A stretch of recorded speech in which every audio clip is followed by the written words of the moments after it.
अस्सलाम वालेकुम। Lecture 17 start करते हैं। अच्छा जी प्यारे बच्चों, कल वाले लेक्चर में हमने डिस्पोजल स्टार्ट किया था रीवैल्यूड एसेट का, और मोइन अख्तर वाला सवाल हमने कर लिया था। सॉरी, मोइन वाला। अब दो क्वेश्चंस आपको होमवर्क में दिए थे, इन दो क्वेश्चंस को ज़रा क्विकली मैं करवा देता हूँ। दो दिए थे ना? ओ वो तो बाद की बात है, ये सामने तो यही है ना। ठीक है, इसके अलावा ये पियानो था। अच्छा, पियानो को देखते हैं फिर। Cost of asset 700, date of purchase यकम जनवरी 17, यूजफुल लाइफ है 15 साल। इट इज़ रीवैल्यूड ऑन यकम जनवरी 18 at ₹1000। This asset is disposed of on 31। अच्छा जी, ठीक है, काम शुरू करते हैं ज़रा। यकम जनवरी 17 को ये एसेट ख़रीदा था, 700 का, लाइफ 15 है। कैलकुलेटर आपके पास हो, सवाल आपने किया हुआ है। ठीक है जी, कितनी कॉस्ट है भाई? लाइफ कितनी गिवन थी सवाल में? 700 बटा 15। बुक वैल्यू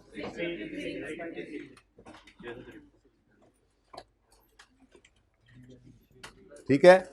अब साल के पहले दिन क्या हुआ था? ये एसेट रीवैल्यू होकर पहुंच गया था 1000 पे। क्या करते होते हैं जी? एक लाइन खाली छोड़कर रीवैल्यूड अमाउंट लिखते हैं। कितनी है? 1347 का आ गया रीवैल्यूएशन सरप्लस।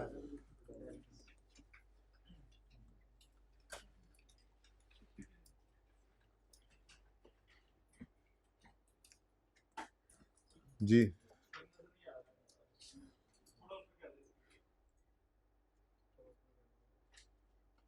आपको ये जगह नजर आनी चाहिए, यहां तक। यहां तक क्यों नहीं नजर आ रही? नहीं, जूम आउट तो कर दूंगा ना, चाहते नहीं ना रहे। अच्छा जी, ओके नेक्स्ट। डेप्रिसिएशन करनी है अब रीवैल्यूड एसेट की 1000। ये कोई आपको लग रहा है चेंज हुआ है, तो उससे उसकी वजह से कुछ नहीं हुआ। ये जूम ज़्यादा कर दिया उन्होंने, मेरा जूम ज़्यादा कर दिया उन्होंने। ब्राइटनेस की तो खैर है, जाग के तो बैठे थे। अच्छा जी, नई चीज़ ज़रा थोड़ा तंग करती है, सेट कर लेते हैं इसको। फिलहाल मेरे पास टाइम नहीं है, खामोश होकर बैठे हैं। हाइब्रिड वालों, सही एक्सपीरियंस है आप लोगों का ना? आप लोगों का सही है ना? बस ठीक है। अच्छा, 1000 बटा रिमेनिंग लाइफ निकालनी है। करते हैं जी, ज़रा को अगली ब्रेक आती है तो करते हैं। उधर जब जाएंगे ना तो यहाँ पे मैं भेज के किसी को करवा लूँगा। ओके, फिलहाल उमैर साहब को आप बुला लें जी। 1000 रिवैल्यूड अमाउंट है। रिमेनिंग लाइफ यकम जनवरी 18 पे निकालोगे। लाइफ थी टोटल 15, यकम जनवरी 17 से यकम जनवरी 18 तक एक गुजर गया, तो रिमेनिंग 14। साथ ही ये तो आ ही जाता है, मैं भी ना ही जाना है।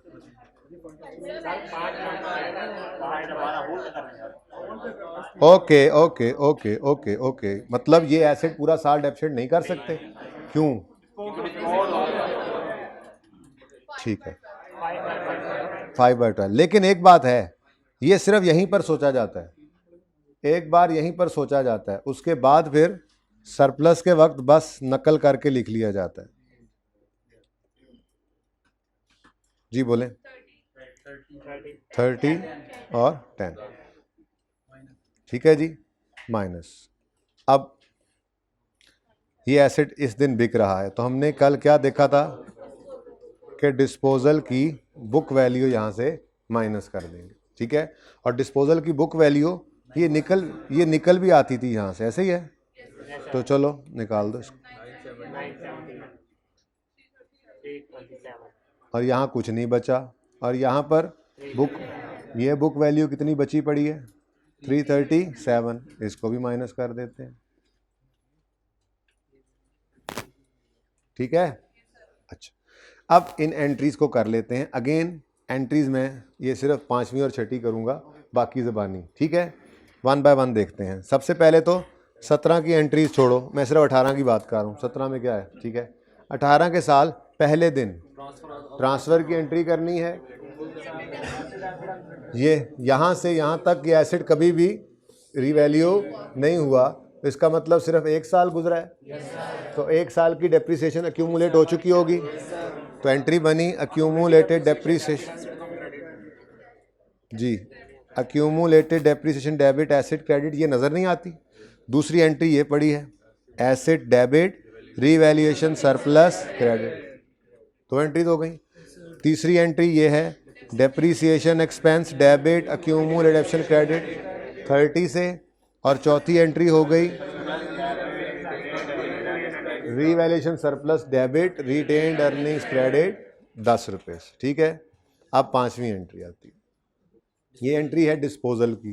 डिस्पोजल की एंट्री हमने पहले लिख ली थी, उसके बाद रिवाइज की थी ये बात थोड़ी सी कि एसेट अकाउंट में से निकला करती है लेटेस्ट रीवैल्यूड अमाउंट, कॉस्ट नहीं निकलती अब, क्योंकि एसेट अकाउंट रीवैल्यूएशन के बाद रीवैल्यूड अमाउंट शो कर रहा होता है एसेट की। ठीक है, ओके। और यहाँ पर डेट ऑफ लेटेस्ट LR लिख दूं, लेटेस्ट रीवैल्यूएशन से डेट ऑफ सेल तक की डेप्रिसिएशन आती है। ठीक है, अब एसेट की रीवैल्यूड अमाउंट हमें मिल जाया करती है इधर, ये सामने 1000 है, तो 1000 को एसेट अकाउंट में से हमने क्या कर दिया, क्रेडिट।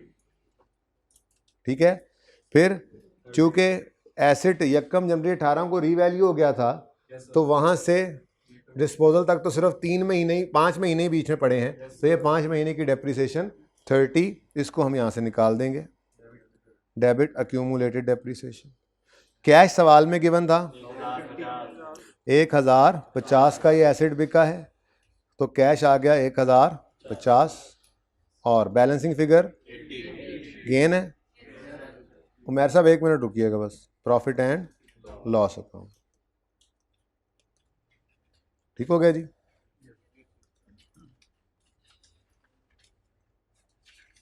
उसके बाद आपको पता है जैसे ही आपने ये एंट्री करनी है, आपको रोने की आवाज़ें आने लग जानी है, मैं भी नाल जाना है, मैं भी नाल जाना है, मैनू नाल क्यों नहीं लैके गए, तो हमने नाल ही भेज दिया इसको रीवैल्यूएशन, लेकिन जो बचा पड़ा है वो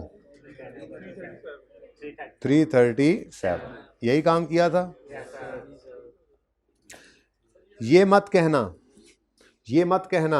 कि जी ये देखें ना 10 ट्रांसफ़र हुआ तो था, फिर ये दोबारा क्यों कर रहे हैं। भाई ये 10 का ट्रांसफ़र था ड्यू टू इंक्रीमेंटल डेप्रिसिएशन, ठीक है, और ये 337 क्योंकि अब एसेट ही चला गया। ठीक है, अलग अलग ही रखना, ये भी ध्यान में आ सकता है कि जब 30 और 970 मिलकर 1000 ही बनता है तो 1000 ही माइनस कर देते, जब 347 ये 10 और 337 मिलकर 347 ही बनता है तो इकट्ठा कर देते, ये क्या मुसीबत पड़ी हुई है। तो भाई अलग अलग एंट्रीज करनी होती हैं, ये 3 महीने की डेप्शन की एंट्री अलग करनी है, इसकी ट्रांसफ़र की एंट्री अलग करनी है, फिर जाके डिस्पोजल की एंट्री आनी है, और फिर बकाया सरप्लस जो बचा है इसकी ट्रांसफ़र की एंट्री आनी है। तो ये ऐसे ही करना है। ठीक है, ओके जी। क्वेश्चन चलें आगे, मेहर साहब आए थे, कहाँ चले गए। अच्छा चलो, फिर वापस आए तो उन्हें कहिएगा आ जाए, ज़रा इधर बच्चों से डिस्कस कर लेते हैं कि कितना ब्राइटनेस को कम करना है। जी 67 भी ज़रा कर लेते हैं ज़रा क्विकली, ताकि थोड़ी और ये बात पक्की हो जाए। इसके पक्का करवाने का मकसद सिर्फ ये है कि अगले सवाल में जाकर, जो अगला सवाल है ना उसमें काफ़ी सारे एसेट्स पड़े, कुछ बिक गए हैं कुछ रह गए हैं, तो जो बिक गए हैं उनकी वाली वर्किंग पक्की करवा रहा हूँ, ताकि फिर उस वर्किंग में उसको एडजस्ट करते हुए हमें मसला ना हो। बाकी मसला नहीं होगा, यही मसला होता है जी। क्वेश्चन ओके 67, कॉस्ट है 500 लाइफ, 20 साल, यकम जनवरी 15 को खरीदा, 500 बटा 20 कितना आया, 25 पहले साल की डेप्रिसिएशन आ गई, और 475 बुक वैल्यू। पहले साल की एंट्रीज भी हो गई होंगी, 31 दिसंबर 15 है, सॉरी। ठीक है, नेक्स्ट यकम जनवरी 16 को ये एसेट क्या हो गया, रीवैल्यू होकर चला गया 600 पे। ठीक है, तो एक लाइन खाली छोड़कर रीवैल्यूड अमाउंट आप लोगों ने घर में लिखी, और आपने 125 का रियल सरप्लस निकाला होगा घर में। किसने ये होमवर्क किया हुआ है, जिन्होंने नहीं किया वो हाथ खड़ा करें। आप बताना जरा, होमवर्क किया है, नहीं है। हाँ हाँ, नहीं आप वाइट कपड़ों से आगे वाले भाई, हाँ आप नाम बताओ अपना। मामून, बताओ होमवर्क किया है, चेक कर लूँ।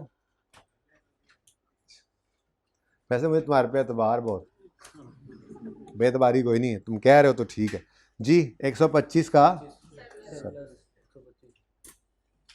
अब डेप्रिसिएशन करनी है लेकिन 30/9 तक 600 को पकड़ेंगे, रिमेनिंग लाइफ निकालनी है यकम जनवरी 16 पे, यकम जनवरी 15 से यकम जनवरी 16 तक 1 साल गुजरा है, तो 20 टोटल लाइफ थी, अब फिर एक गुजर गया तो रिमेनिंग लेकिन 9 बाय, क्योंकि ये फ्रैक्शन हमें पूरे साल की डेप्रिसिएशन देता है, ठीक है। फिर 125/19 इंटू 9/12, यहाँ तो फिर हम सोचते ही नहीं है, ठीक है जी, बोलें।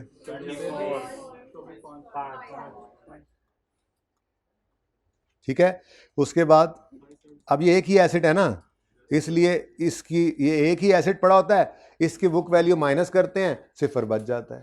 जबकि थोड़ी देर में जो सवाल करने लगे हैं उसमें कई एसेट्स पड़े होंगे, ठीक है, और उनमें से कुछ बिकेंगे, जो बिकेंगे उनकी बुक वैल्यू माइनस होगी तो बाकी फिर भी पड़ी होगी रिमेनिंग की, ठीक है जी। बुक वैल्यू वैसे ही लिख लेते हैं 576, ये वैसे नहीं लिखा करेंगे, ये ऐसे निकल भी नहीं सका करेगी, इसके लिए एक वर्किंग किया करेंगे, लेकिन फिलहाल बात पक्की करवा रहा हूँ दिमाग में कि कौन कौन सी फिगर यहाँ से निकालनी है, ठीक है। जो रिमेनिंग सरप्लस बचा है 120, वो भी निकाल देंगे हम, ताकि डिस्पोजल से रिलेटेड अब हमारे पास कुछ भी ना बचे, ठीक है जी बच्चों। यकम जनवरी 15 की एंट्री हो गई, फिर रिडक्शन की भी हो गई, फिर 16 में आ गए, मैं 16 की एंट्री सिर्फ बोल रहा हूँ, ठीक है। पहली एंट्री यकम जनवरी 16 पे ट्रांसफर की है accumulated deduction debit acid credit 25 रुपये से। दूसरी एंट्री है acid debit revaluation surplus credit 125 से। तीसरी है depreciation debit accumulated deduction credit 24 से। चौथी है revaluation surplus debit retained earnings credit 5 से। पांचवी एंट्री पे हम पहुंच चुके हैं और छठी एंट्री ये बनेगी। अब पांचवी एंट्री है डिस्पोजल की। डिस्पोजल की एंट्री हमने लिख ली है।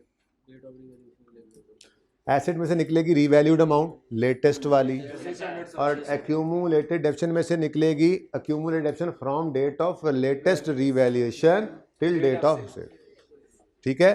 तो ये एंट्री, अब 1 मिनट रुकिएगा उमैर साहब, 1 मिनट सर रुकिएगा, पहले हमारी ब्रेक जो लगी थी उसमें आप निकल गए थे जी। तो एसेट की रीवैल्यूड अमाउंट कितनी है जो बिका है? 600 से क्रेडिट किया, और जिस दिन रीवैल्यू हुआ था उस दिन से लेके इस दिन तक सिर्फ 24 ही डेप्रिशिएट हुआ है, तो यही एक्यूमुलेटेड डेप्शन के अंदर पड़ा हुआ है 24, इसको डेबिट कर देंगे। कैश कितना आया जी? 450, 450 से कैश डेबिट, और गेन आ गया। अच्छा, वाह वाह, अब रोने की आवाजें आ रही हैं, तो ये छठी एंट्री उसी की है। एक बच्चे ने रो के भी दिखाया है भाई। अब ये देखें जरा, ये बहुत नीचे चला गया है, थोड़ा ऊपर करें इसको भाई। 1 मिनट भाई, मैंने कहा अभी मशवरा दें, पहले मुझे तो कुछ कर लेने दें, पहले मेरे मसाइल से हल हो लेने दो। ये इधर नहीं, ये इधर तक आ जाए, यानी कि ये जो बोर्ड की जो लेंथ थी ना, जरा पॉज कर दें जी बच्चों। क्लियर है?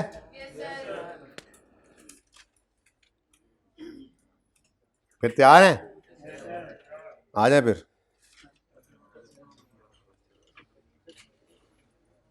इसकी रिक्वायरमेंट को आपने नहीं काट देना, क्योंकि असल रिक्वायरमेंट जो है इसकी, ये कल वाला हैंड आउट ही चल रहा है जी, कल वाला हैंड आउट ही है, वो जो आप पकौड़े रख के खा गए थे अफ्तारी के टाइम, वो निकालें। ये ऐसे जो लूज हैंड आउट्स है ना, सही नहीं है।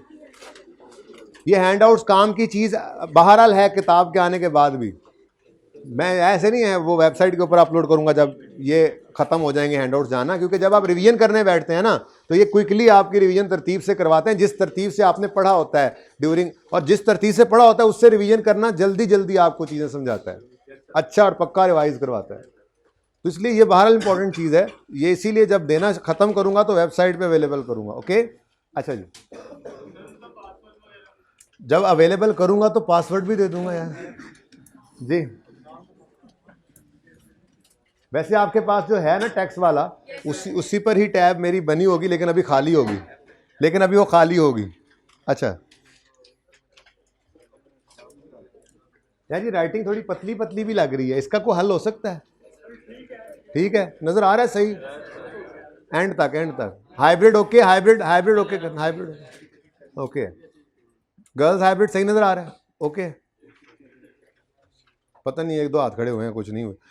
उम्र जो रिक्वायरमेंट है ना वो है, अगर आप पढ़ें अपने पर्चे पे, जो कि काटनी नहीं है, वो इंशाल्लाह मंडे को आपका मतलब संडे को होमवर्क होगा आपका, ये जो मंडे को आप करके आए, क्योंकि कल मैंने आपको नोट बनाना आज शुरू कर दिया, नोट बनाना सिखा दिया आज, लेकिन जो पर्चे वाला नोट है वो नहीं, वो बुनियाद डाली है आज, ताकि कल वाले सवाल की तैयारी हो सके। कल एक फुल फ्लैज क्वेश्चन हम करेंगे, अल्लाह करे पूरी क्लास के अंदर हम उसे ख़त्म कर लें, बस ये टारगेट है हमारा।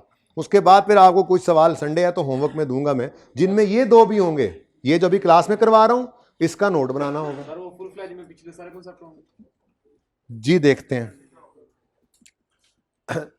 अच्छा जी, रिक्वायरमेंट है प्रिपेयर नोट ऑफ पीपीई, उसको मैंने छुपा दिया है फिलहाल। हमारी रिक्वायरमेंट फिलहाल है, 18 पे कर दो सारे। हमारी रिक्वायरमेंट है पास journal entries for the year 16, 17, 18, ठीक है। अब 16, 17 की आप करेंगे पास, और 18 की सिर्फ मैं आपके सामने यहाँ प्रेजेंट करूँगा, घर पे आप सारी कर लीजिएगा। ओके, सही है। वैसे 16, 17 में कोई नई चीज़ है नहीं, 18 में डिस्पोजल है बस, ठीक है। तो शुरू करते हैं काम, जाग जाएं सारे, सवाल अब जागने वाला है। Umar limited uses revaluation model for subsequent measurement of its property, plant and equipment, and has a policy of revaluing its assets on an annual basis using net replacement value method। वही जो हम कर रहे हैं। Following information pertains to UL's buildings। 10 buildings were acquired in the same vicinity, एक ही जगह पे हैं, on यकम जनवरी 15 at a cost of 500 million। अगर सवाल ने कहीं और जाकर अलग अलग सब की कॉस्ट ना बताई तो फिर हम क्या अज्यूम करेंगे कि फिर ये 10 बिल्डिंग्स 500 की हैं तो एक बिल्डिंग 50 की है, 500/10। तो सही है। अगर पूरे सवाल में कहीं या तो पूरे सवाल में बता देगा, ठीक है, अलग से जिसको अलग से डिस्पोज करना है वगैरह वो बता देगा, नहीं बताएगा तो फिर हम क्या अज्यूम करेंगे, सेम विसिनिटी में जो है जी इकट्ठी खरीदी हैं, तो हो सकता है ये 10 फ्लैट हों इकट्ठे, इस तरह से 10 जो है वो मकान हो ऐसे एक जैसे जो सोसाइटी में बने होते हैं, हो सकता है तो एक ही कॉस्ट हो उनकी, और ठीक है। इन the absence of any other information क्या अज्यूम करेंगे, ये 500 अगर 10 की कॉस्ट है तो फिर 50 एक की कॉस्ट होगी, in the absence of any absolute information. Okay, आगे बढ़ते हैं। Next, AL depreciates buildings on सीधी लकीर बेसिस ओवर देयर यूजफुल जिंदगी। The result of revaluations carried out during the last 3 salts by expert valuation services and independent valuation firm are as follows। और start of the year 3 रिवैल्यूएशंस हैं। अब revaluation start of the year आए, end of the year आए, हमें इससे क्या, मैंने इसीलिए एक दिन वो दोनों सवाल करवाए थे, और इसीलिए फिर 31 दिसंबर वाला सवाल दोबारा सामने अभी आया भी नहीं। जब आएगा तो आपको कोई मसला ही नहीं है, कोई नई चीज़ है ही नहीं, ठीक है। अपने उसूल हैं हमारे। रिवैल्यूएशन के दिन वर्किंग में क्या करना है, रिवैल्यूएशन के दिन जर्नल एंट्रीज में क्या करना है, रिवैल्यूएशन के दिन लेजर्स को क्या करना है, बस वो हमें पता है। अब वो रिवैल्यूएशन का जो भी दिन हो, वो साल का पहला दिन हो, साल का आखिरी दिन हो, साल के दरमियान में हो जाए, हमारे उसूल नहीं बदलेंगे। साल के दरमियान वाला सवाल भी करेंगे इंशाल्लाह आखिर में जाके, अब क्योंकि वो नॉर्मली आता नहीं है ना, तो एंड पे जो छोटे सवाल करने हैं ना, रिड्यूसिंग बैलेंस मेथड से कहा था, रिवैल्यूएशन सिखाऊंगा, फिर आपको कहा था ग्रॉस रिप्लेसमेंट मेथड सिखाऊंगा। ये ऐसे 10-10, 15-15 मिनट के कॉन्सेप्ट हैं, जो अगला टॉपिक भी शुरू हो जाए ना तो साथ साथ चलते रहते हैं। क्लास 1 घंटा 45 मिनट की इसीलिए रखी गई है कि 1.5 घंटा 1 घंटा 20 मिनट नॉर्मल कॉन्सेप्ट पढ़ लें, और बाकी कुछ चीज़ें रहती हों तो वो भी साथ कर सकें, तो गुंजाइश होती है। तो जब ऐसा कोई काम ना हो तो फिर पढ़ाई ज़रा ज़्यादा हो जाती है, जब ऐसा कोई काम पेंडिंग होता है तो वो साथ साथ चलता रहेगा, ठीक है ना। ओके, तो उस वक्त जाके ये देखेंगे। अच्छा, on 31 March 18 4 buildings were sold for 80 million each. हाँ जी, क्या हुआ, 10 खरीदी थी, 4 बिकी हैं, बाकी रहती हैं, ये मसला है असल, ठीक है, और कोई मसला नहीं है बहुत आसान काम। अगर आपने पुरानी बुनियाद काबू में रखी हुई है ना, तो बस डिस्पोजल को, वो अकेला था ना, एक ही एसेट था, ये समझो जितने थे उतने बिक जाते थे। जो 3 सवाल हमने अभी किए, एक मैंने कल क्लास में करवाया था, 2 आपने होमवर्क में किए, हमने अभी दोबारा किए। इन तीनों सवालों में क्या था, जो एसेट होते थे वो सारे बिक जाते थे, कुछ नहीं बचता था, ठीक है। बस इसी चीज़ को फिट करना है इस सवाल में कि जब 10 पड़े हैं उनमें से 4 बिक गए हैं, बाकी 6 पड़े हैं, तो जो 4 बिक गए उनका ट्रीटमेंट तो वही होगा जो हम कर रहे थे, और बाकी 6, हाँ बाकी 6 रह जाएंगे, ठीक है। तो शुरू करते हैं अब काम।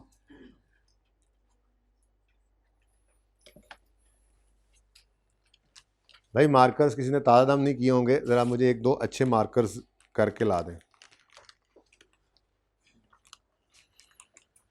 ये भी रख लो साइड पे भाई, फिर ब्लू और रेड निकाल देंगे। ठीक है, चलें जी वर्किंग शुरू करते हैं। वर्किंग 1 आज मैं इधर करके लिख लेता हूँ ताकि इधर जगह खुली हो जाए। डेट, डिस्क्रिप्शन,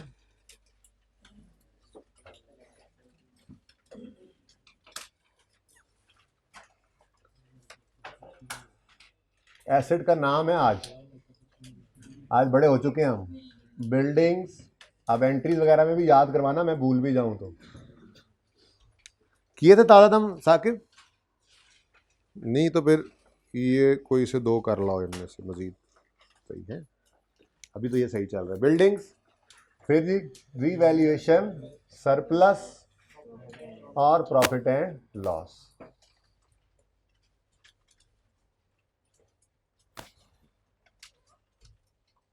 अच्छा, प्लानिंग अपनी कर लें बेशक। देखें इसके आगे भी अभी 2 वर्किंग्स होनी है आज, ठीक है ना। तो जो बच्चे पहले वर्किंग लिख के एंट्रीज करते हैं वो ज़रा ध्यान रखें, इसीलिए कहा करता हूँ पहला सफ़ा छोड़ दिया करें रिक्वायरमेंट के लिए, ठीक है ना। ओके, और अगले सफ़े से वर्किंग शुरू किया करें। ठीक, चल। अच्छा जी, किस दिन ये बिल्डिंग्स खरीदी हैं हमने? अच्छा, 1 जनवरी 15, फिर 16, 17, ये तो क्विकली ऐसे वर्किंग करनी है, एंट्रीज भी नहीं करनी है, 18 पे पहुंचना है। लेकिन ये वाला काम कर सकते हैं? आमिर भाई मुझे नहीं पकड़ सके नहीं, कैमरामैन फेल हो गया जी। अच्छा जी भाई, माजर मजाक कर रहा हूँ जी। भाई जंप नहीं कर सकते, मैंने जंप किया था थोड़ा सा, जंप नहीं कर सकते। क्यों नहीं कर सकते? रिवैल्यूएशंस बीच में हो रही हैं। इवन ये भी नहीं है कि 2-2, 3-3 साल बाद अगर हो रही हैं तो वो 2-2, 3-3 साल का जंप लगा लें, हर साल हो रही है तो अब वर्किंग में गुंजाइश नहीं है। और वर्किंग शुरू से ही करनी पड़ेगी, चाहे एंट्री सवाल में 1 ही साल की मांगी है 18 की। मैं तो आपकी प्रैक्टिस के लिए पिछले सालों की एंट्रीज कह दी ना, बल्कि प्रैक्टिस छोड़ो, वो पता है आपको। For the year ended only 31, ताकि ये पता लगे फॉर द ईयर एंडेड 31 दिसंबर 18, सिर्फ इस साल की एंट्रीज मांगी हैं जी, तब भी वर्किंग सारी करनी पड़ेगी। ठीक है, डिटेल से करके लानी पड़ेगी, कोई जंप भी नहीं लगा सकते हैं। क्यों?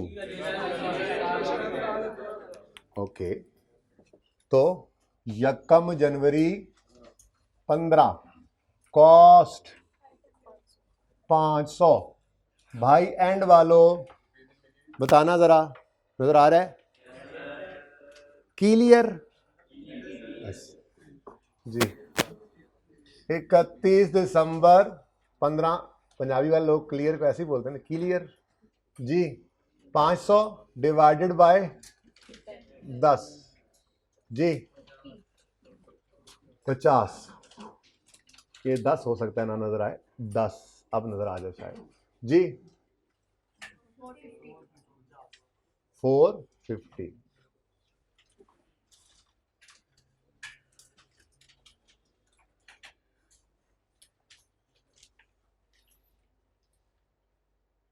ठीक है, अब क्या हुआ जी?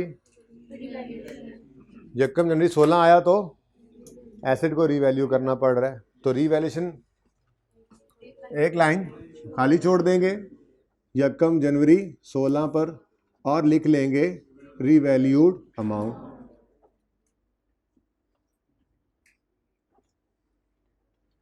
कितनी है? 800। कितना सरप्लस आता है? 300। अच्छा, कितना था? 800 पूरा ना? Okay, revaluation surplus.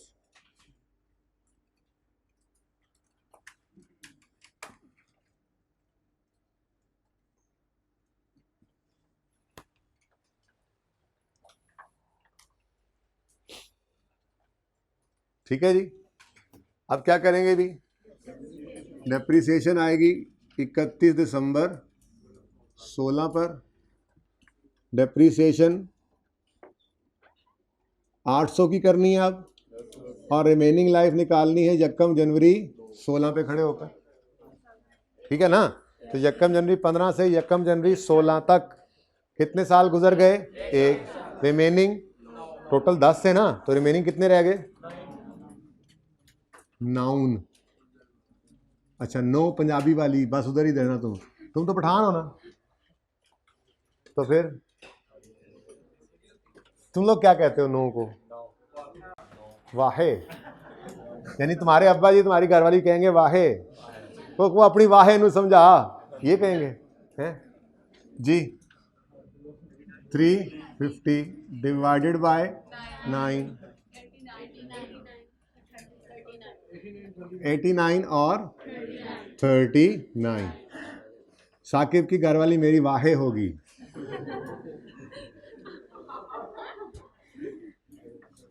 हाँ ना, तो नो ही होगी ना, मेरी बच्चा ही है ना, मेरा बेटा ही भाई। उस्ताद शागिर्द का रिश्ता बिल्कुल ऐसा ही होता है। जी बोलो। 711 311 बुक वैल्यू। देखो इधर भी बीवी लिखा हुआ आ गया।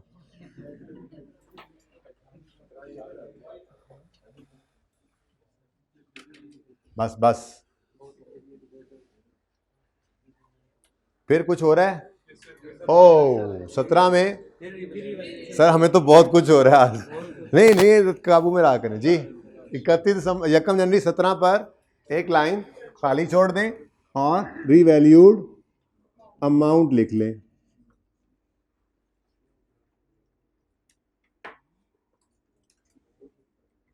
जी कितनी?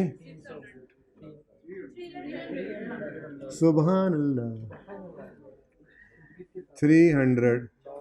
कुछ बच्चों ने तो मेरे साथ ही 600 लिख भी लिया होना है, क्योंकि वो भी यही सुनकर लिख रहे होते हैं। एक मुलाजिम लिख रहा है, बाकी मुलाजमीन बोल रहे हैं। कैलकुलेशन की बारी आती है, एक मुलाजिम लिखता है, बाकी मुलाजमीन कैलकुलेशन करते हैं। हमें क्या, हम तो चौधरी साहिबान पर्चे में भी ऐसे ही बैठे होते हैं वो जी। 411 का लॉस जिसे आप कहते हैं, लॉस आ गया। ओके, अब इसने 311 के सरप्लस को खा लिया, 100 का लॉस फिर भी बच गया। बड़ा डीट था।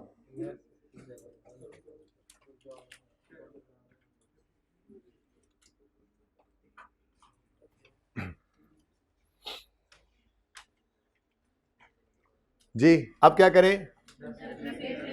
करें 31 दिसंबर 17 आएगा, डेप्रीसिएशन करनी है 300 की, लेकिन रिमेनिंग लाइफ पे, और वो निकालेंगे यकम जनवरी 17 पे। यकम जनवरी 15 से यकम जनवरी 17 तक 2 साल गुजर गए। टोटल लाइफ थी 10 साल, 2 गए तो बाकी 8। खैर जो नशर तो लिखने दो मुझे, फिर मैं वापस आऊँगा इतना पेट्रोल लगा के। जी पहले इतना महंगा हो गया पेट्रोल। 38 और प्लस जी बोले 262 और 87।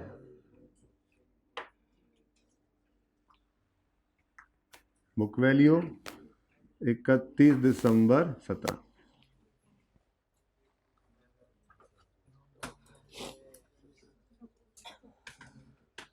किधर जा रहे हो भाई तुम लोग? कितनी चाहिए बुक वैल्यू? 2। ओके, अच्छा जी अब क्या हुआ फिर रीवैल्यू। लेकिन देखो 18 की सिर्फ एंट्रीज मांगी थी, वर्किंग सारी करनी पड़ी। लगाऊं जंप? हाँ सर, ये जगह खराब हो जाएगी है ना, मुझे पता है तुम लोगों के दिल में यही थी जुगत। ठीक है, अच्छा जी सुने सुने सुने सुने, तो भाई जंप नहीं कर सकते, ठीक है, बस याद रखो। यकम जनवरी 18 पर एक लाइन खाली छोड़कर रीवैल्यूड अमाउंट लिख लें 600, 330। पहले इसने 87 को रिवर्स किया और 251 का सरप्लस अब आना शुरू हो जाएगा किताबों में नजर। रीवैल्यूएशन सरप्लस, मत बोलो ना।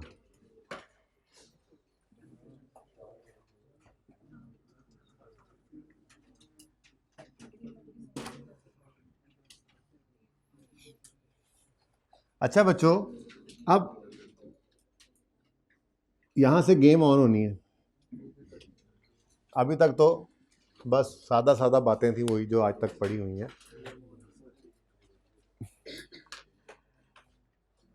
अब अगला आधा घंटा बहुत अहम है आप लोगों की इस जिंदगी में, मतलब दुआओं पे लग जाएं। बस कहते हैं डॉक्टर बस जी, आधा घंटा बहुत अहम है जी, बहुत क्रिटिकल सिचुएशन है इस वक्त।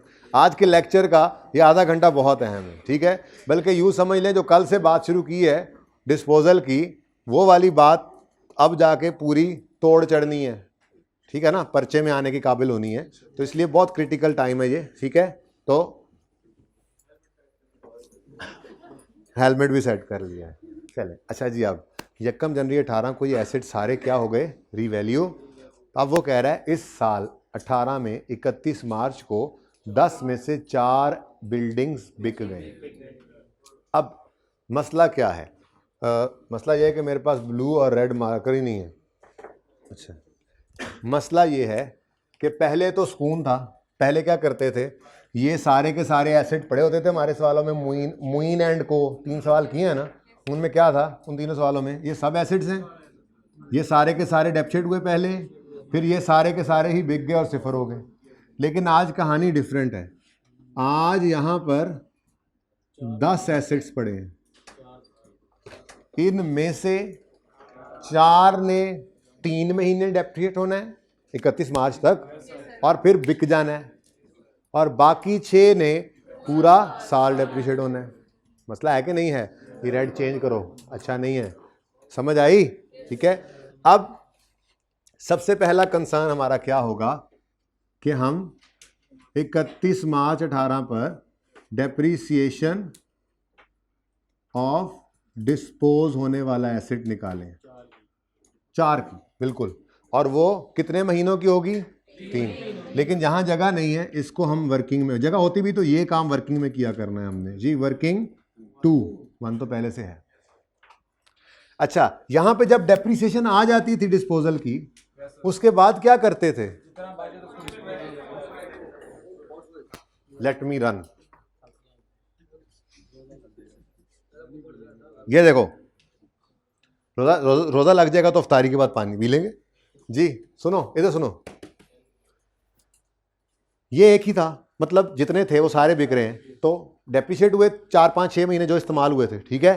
और फिर बुक वैल्यू क्या हो गई? डिस्पोज। यानी जो एसेट डिस्पोज होता है इस साल में, पहले कुछ उसकी डेप्रिसिएशन आती है और फिर उसकी बुक वैल्यू को माइनस करते हैं।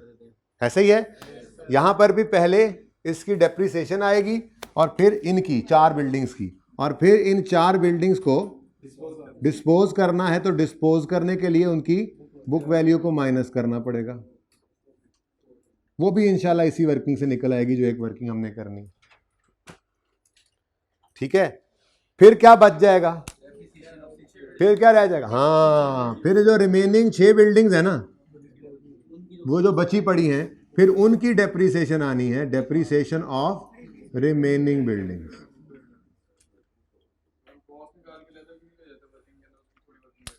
हम कॉस्ट अलहदा नहीं करेंगे, लेकिन कुछ अलहदा करेंगे। किसने बोला?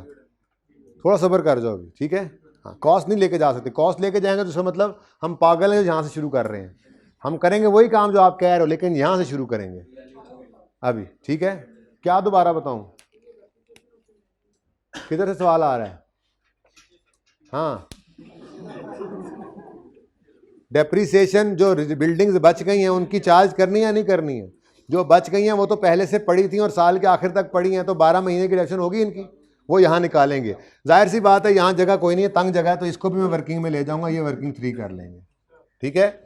उसके बाद एंड पर जो बचेगा वो बुक वैल्यू होगी रिमेनिंग बिल्डिंग्स की, ठीक है। जो 6 बिल्डिंग्स बच गई हैं ना, वो एंड पे उनकी बुक वैल्यू पड़ी होगी हमारी किताबों में, ओके। सही है, चलें जी, फिर बिस्मिल्लाह करें। वर्किंग नंबर 2 ओपन करते हैं, और वर्किंग 2 जो होगी वो हम उसमें निकालेंगे पहली 2 चीज़ें। क्या क्या? डेप्रीसिएशन डिस्पोज होने वाले एसेट की और बुक वैल्यू।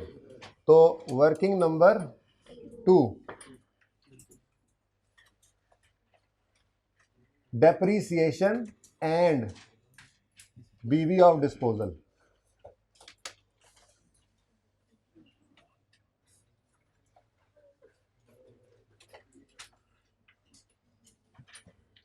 अच्छा बच्चों देखो इधर रेड मार्कर चेक करो। हाँ ये सही होगा।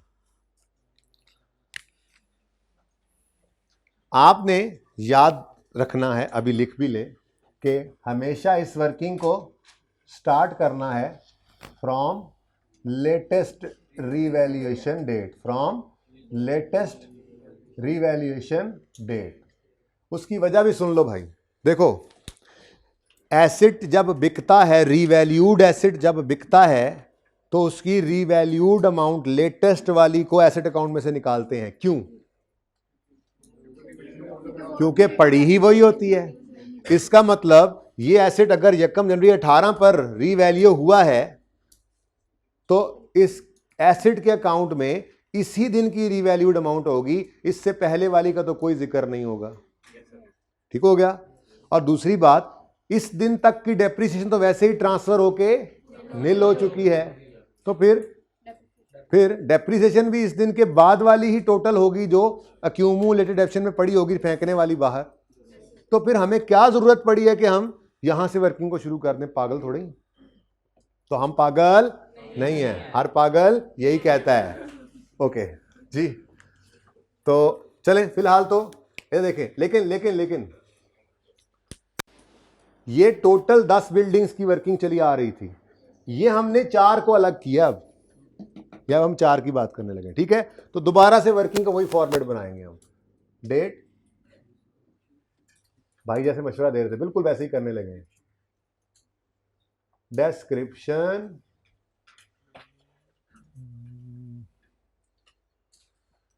फिर बिल्डिंग्स, ठीक है जी। बस बिल्डिंग्स लिख दो, पता है आपको वो 10 हैं, ये 4 डिस्पोजल जो है। उसके बाद रीवैल्यूएशन, सरप्लस है, प्रॉफिट एंड लॉस तो अब नहीं है ना इस साल में, तो मैं आगे जगह मेरे पास कम है, आपने लिखना हो तो लिख लेना यहाँ पे प्रॉफिट एंड लॉस का भी कॉलम, ठीक है ना।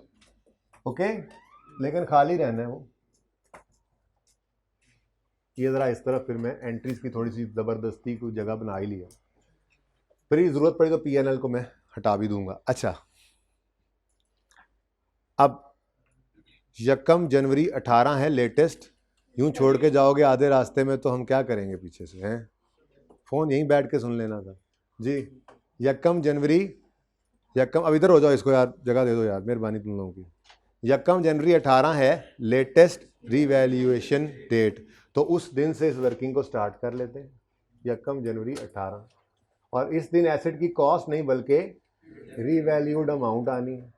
लेकिन सवाल के अंदर रीवैल्यूड अमाउंट गिवन है 600, ये तो 10 बिल्डिंग्स की है, हमें 4 की चाहिए, समझ आई? अब मैंने आपको कहा था कि पूरे सवाल में कहीं को जिक्र ना करे अलग अलग कॉस्ट वगैरह का, तो क्या अज्यूम करेंगे? ये 510 की कॉस्ट है तो फिर 50 एक की। अब अगर यहां पर ये अजम्पशन ले लिया हमने, अज्यूम कर लिया ना, अब कोई और डाटा तो कहीं नहीं गिवन था, तो इसका मतलब क्या होगा? फिर ये रीवैल्यूड अमाउंट भी 10 की है, ये 10 की, ये 10 की, ठीक है ना। मतलब अगर ये 800 सब की रीवैल्यूड अमाउंट है तो एक की कितनी है? 80। ये 300 सब की है तो एक की कितनी है? 30। ये 60, 600 सब की है तो 10 की कितनी है? 60।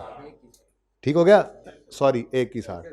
अब वो कभी देखिए ट्यूबलाइट थोड़ी बिजली कम हो ना ट्यूबलाइट, तो वो चपकना शुरू कर देती है, तो जैसे स्पार्किंग सी होने लगती है। 15 रोजे क्रॉस हो गया ना, कभी कभी अब स्पार्किंग भी शुरू हो जाएगी ना, ठीक है। अच्छा, बैटरीज लो होना शुरू हो जाए।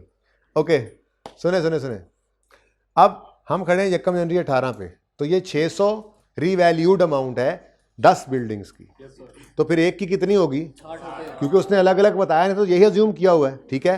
अब मैं ये कह रहा हूं, इधर देखो कि 610 की रीवैल्यूड अमाउंट है, 610 की रीवैल्यूड अमाउंट है, हमें चाहिए 4 की, डिवाइडेड बाय 10 इंटू 4, क्या आता है आंसर?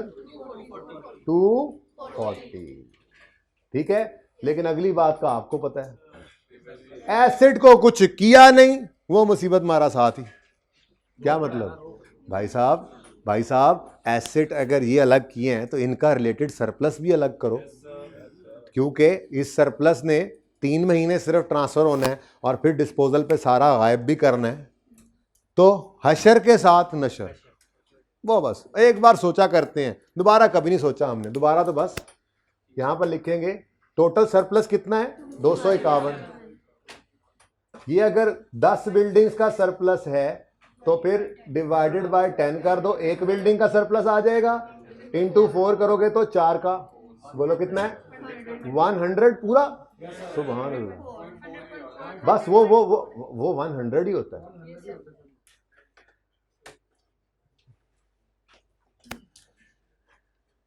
ठीक है, अब एक बात बताऊं ना, बताऊं तो आँख कान बंद कर लो तुम, वैसे तुम्हारे दिल पे अब इस बात का असर कोई नहीं होना, नहीं वाले। अच्छा, बात यह है कि ये वर्किंग अब बिल्कुल वैसी बन गई है जैसे हमने पिछले 3 सवाल किए थे। अब इसमें कोई फर्क नहीं है। अब ये सवाल है या ये सवाल है, अब कोई फर्क नहीं।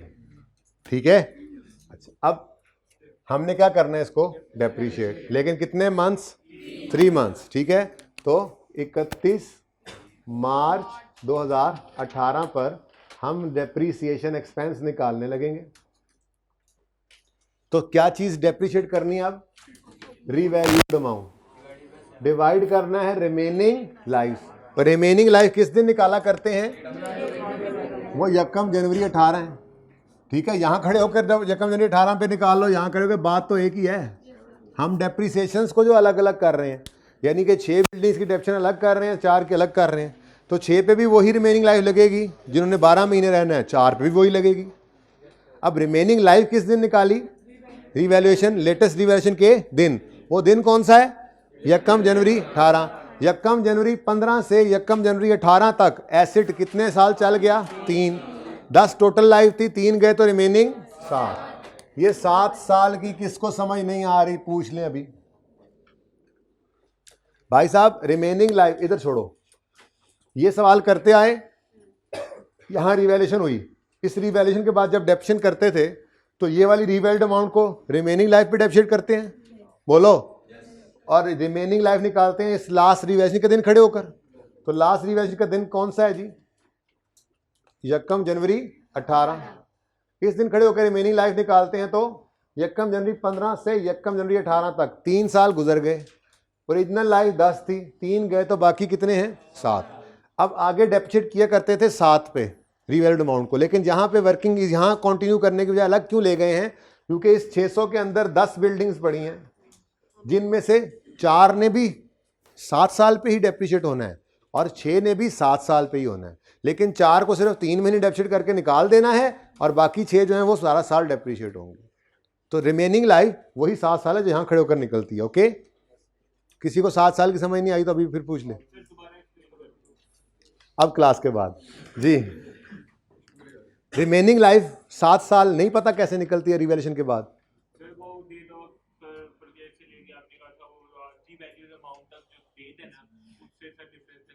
निकाल लिया, कितना बनता है, ठीक है जी। अगली, फिर किसी को समझ नहीं आता बता दें, हर बंदे को समझाने का तरीका अपना होता है, समझाना तो मैंने है, ठीक है ना। चलें आगे। अच्छा, अब अगली बात भाई, अगली बात ये है, ये फ्रैक्शन देगा पूरे साल की डेप्रीसिएशन, लेकिन हमें चाहिए सिर्फ 3 माह की, तो इंटू 3/12। नहीं, 9 से पहले एक और मसला आ गया, रोने की आवाजें आ रही हैं, पहले उसको चुप करा लिया करो यार, साथ ही, क्योंकि उस पर सोचने की जरूरत नहीं है, हमने सोचा सिर्फ एक दफा। अच्छा, एक चीज का फर्क आ सकता है, ओ भाई ऐसे ही ना हो हशर नशर में पक्का ही भूल जाओ, और नहीं लॉस नहीं, सब ये सब सेम चलना है। फर्क क्या आएगा, कभी जो स्ट्रेट लाइन मेथड से डेप्रिशिएट कर रहे हो, सवाल में रेजिडुअल वैल्यू दे दे, रेजिडुअल वैल्यू दे दे, तो हशर नशर में फर्क थोड़ा सा क्या आएगा, हाँ, एसिड की रेजिडुअल वैल्यू होती है, सरप्लस की कोई नहीं होती। तो बस एसिड की कॉस्ट माइनस रेजिडुअल वैल्यू करके डेप्रिशिएट करोगे और सरप्लस को बिल्कुल वैसे ही जैसे पहले करते थे। मैं कहा ये ना हो हशर नशर में पक्का वहीं पे फिर किसी दिन रेजिडुअल वैल्यू आए तो कहो चलो इसकी है तो इसकी भी है, फिर या दोनों की नहीं है या दोनों की है, नहीं, एसिड की रेजिडुअल वैल्यू होती है, सरप्लस की नहीं होती। क्लियर है, खामोश, ये यस सर भी नहीं बोलना था, खामोश जब कहा जाए तो जी। आगे क्या बचा जी? 100 डिवाइडेड बाय 7 इंटू, अब 9 और 4। लो भाई, डेप्रीसिएशन एक्सपेंस आ गया और ट्रांसफर की एंट्री जो होनी है वो भी आ गई फिगर। और मजे की बात, हमें बुक वैल्यू चाहिए, वो भी आ रही है ना, देखो जी, 231 और 96। अब ये यहाँ पे तो माइनस नहीं ना करना, ये तो मेन वर्किंग ही नहीं थी, ये तो अलग करके फिगर्स निकाली थी। अब मेन वर्किंग में ले जाएंगे और बिल्कुल वैसा ही काम करेंगे। यहाँ से डेप्रीसिएशन ट्रांसफर 3 महीने की, फिर यहाँ पे बुक वैल्यू दोनों की, बुक वैल्यू ऑफ एसेट भी निकाल देंगे, बुक वैल्यू ऑफ सरप्लस भी निकाल देंगे। सरप्लस की बुक वैल्यू होती है ये बुक्स में जो पड़ी होती है क्लोजिंग, ठीक है। उसके बाद मसला सिर्फ यह है कि यहां पे जीरो नहीं होगा, क्यों बिल्डिंग्स बची पड़ी है, ठीक है ना, इसीलिए तो उधर चले गए थे, अलग से निकालना पड़ा। अब वहां पे बिल्कुल सेम हो गया, देखा आपने, ये बिल्कुल सेम सवाल हुआ। ये क्या आ गई हमारे पास? बुक वैल्यू, ठीक है। चलो अब ये 4 फिगर्स हमारी निकल आई हैं। पहली डेप्रीसिएशन, फिर ट्रांसफर 4, फिर बुक वैल्यू। अब सोचने की भी जरूरत नहीं, क्योंकि यहां से जबानी निकल नहीं ना सकता। जैसे यहां पे मैंने आपको कहा था, देखो देखो देखो, मैंने कहा था 600 और 24 को नेट करो 576 बनता है, ये बुक वैल्यू निकाल दो। यहां पे ऐसा नहीं हो सकता, हो नहीं सकता यहां पे, ठीक है। तो इसलिए अलग लेकर आए बुक वैल्यू। समझ आ रही है सबको भाई साहब? ओके, तो 231 को निकालो, 96 को भी निकालो, जो बच जाए उसको बाद में देखेंगे। यहां तक को मसला है तो पहले बताओ, ठीक हो गया। अब क्या रह गया अगला काम? बचे हुए बचे कुचे बिल्डिंग्स पर डेप्शन चार्ज करें और पूरा साल करें। यहां पर हो सकता था काम, लेकिन जगह तंग थी, इसलिए इसको भी अलग कर लेते हैं, ठीक है। यहां नीचे एक लाइन खाली छोड़ देना इस वर्किंग के किसी वजह से। अभी ये सवाल तो हो जाना, लेकिन फ्यूचर की एक तैयारी करवानी है आपको यहां पे, इसलिए प्लीज लाइन छोड़ दीजिएगा, ओके। अच्छा जी, हम यहां पे निकालने लगे हैं depreciation of remaining buildings for 12 months. Depreciation of remaining buildings काफी है, पर मैं आपके लिए दोबारा आगे ऑफ 12 मंथ भी लिख रहा हूं। Depreciation of remaining buildings, fully नहीं जी, फॉर 12 मंथ्स। फुली डेप्रीसिएशन मतलब होता है उनकी बुक वैल्यू खत्म हो गई, जीरो हो गई है। अच्छा जी, अब 2 तरीके हैं जी। तरीका नंबर 1, इधर देखो, तरीका नंबर 1, आप कहो जी 600 टोटल रीवैल्यूड अमाउंट थी, 240 सर ये बिकने वाली 4 बिल्डिंग्स की थी, तो फिर बाकी 360, सही है। और साथ ही नशर, आप कहोगे जी टोटल 251, वो देखो 251 का टोटल सरप्लस था, इसमें से अगर 100 इनसे रिलेट करता है तो बाकी 151। ये भी तरीका है, लेकिन मुझे ये ज़रा पसंद इसलिए नहीं है, मैं चाहता हूँ ज़रा एक जैसा तरीका हो। तो एक जैसा तरीका कब होगा? जब मैं यूँ लिखूंगा 600 सब की रीवैल्यूड अमाउंट है, डिवाइडेड बाय 10, तो 6 की कितनी है? वही 360 निकाला है मैंने, लेकिन ज़रा इस जैसी वर्किंग कर ली ना, ताकि ये भी ज़रा रिवाइज हो जाए, ठीक है, ओके। और अगली बात, नशर करना है, लेकिन वो बाद में करते हैं, पहले आप इसको डेप्रीशिएट कर लें, ठीक है। 360 निकल आया ना, डेप्रीशिएट करना है। अब 360 को डिवाइड करना है रिमेनिंग लाइफ से, कितनी है? और भाई वही 7 साल है। अभी मैंने बोला आपको, यहां पे खड़े होके देखो, सब देखो, यहां पे खड़े होकर रिमेनिंग लाइफ निकालिए, कितनी? 7। जो बिल्डिंग्स 4 बिकने लगी हैं उन्होंने भी 7 पे डेप्रीशिएट होना है, लेकिन 3/12 कर देंगे। और जो बच गई हैं उन्होंने भी 7 पे डेप्रीशिएट होना है, लेकिन फ्रैक्शन फ्रूक्शन कोई नहीं लगना, ठीक है। तो ये डिवाइडेड बाय 7 ही आ गया। अब ये पूरे साल की डेप्शन है और हमें पूरे साल की ही डेप्रीसिएशन चाहिए, तो ये क्या आ गया जी? 50। लेकिन साथ ही आपको पता है तो होने की बात है, तो वही काम कर लो। 251 टोटल था, डिवाइड बाय 10, पर बिल्डिंग सरप्लस आ गया, इंटू 6, ये आ गया जी 151। ऐसे भी निकाल लिया था। अब इसके साथ तो चुप करके नशर ही करना होता है, तो वो तो वैसे ही बस सारा कुछ रिपीट करना होता है, ठीक है ना जी। 22, ये दो फिगर्स भी हमें रिक्वायर्ड थी, डेप्रिसिएशन और ट्रांसफर, ठीक है। ये डेप्रिसिएशन 51, ट्रांसफर 22, ठीक है ना भाई। इससे ऑनवर्ड जब मैं लिखता हूं तो फिर मैं इधर हो जाता हूं, ठीक है ना। उस उधर लिखूं तो फिर तो नजर आता रहता है ना अगले दो, अगर ये यहां से खड़े होकर लिखूं ये तो नजर आता रहता है ना, ठीक है। लेकिन इधर जब जाऊंगा तो फिर मैं इससे इधर कोशिश करूंगा और आगे इधर इस तरह से कर लूं, ठीक है ना। अब वर्किंग वहां से शुरू हो गई थी। चलें जी, बस खत्म हो गया सवाल, मतलब वर्किंग की हद तक। 31 दिसंबर 18 पे बुक वैल्यू 0 होगी, हो ही नहीं सकता, हो ही नहीं सकता, हो ही नहीं सकता जी। कितनी बुक वैल्यू है? 309 129। ओ भाईजान नजर आ रहा है यहां तक बोर्ड, ठीक है।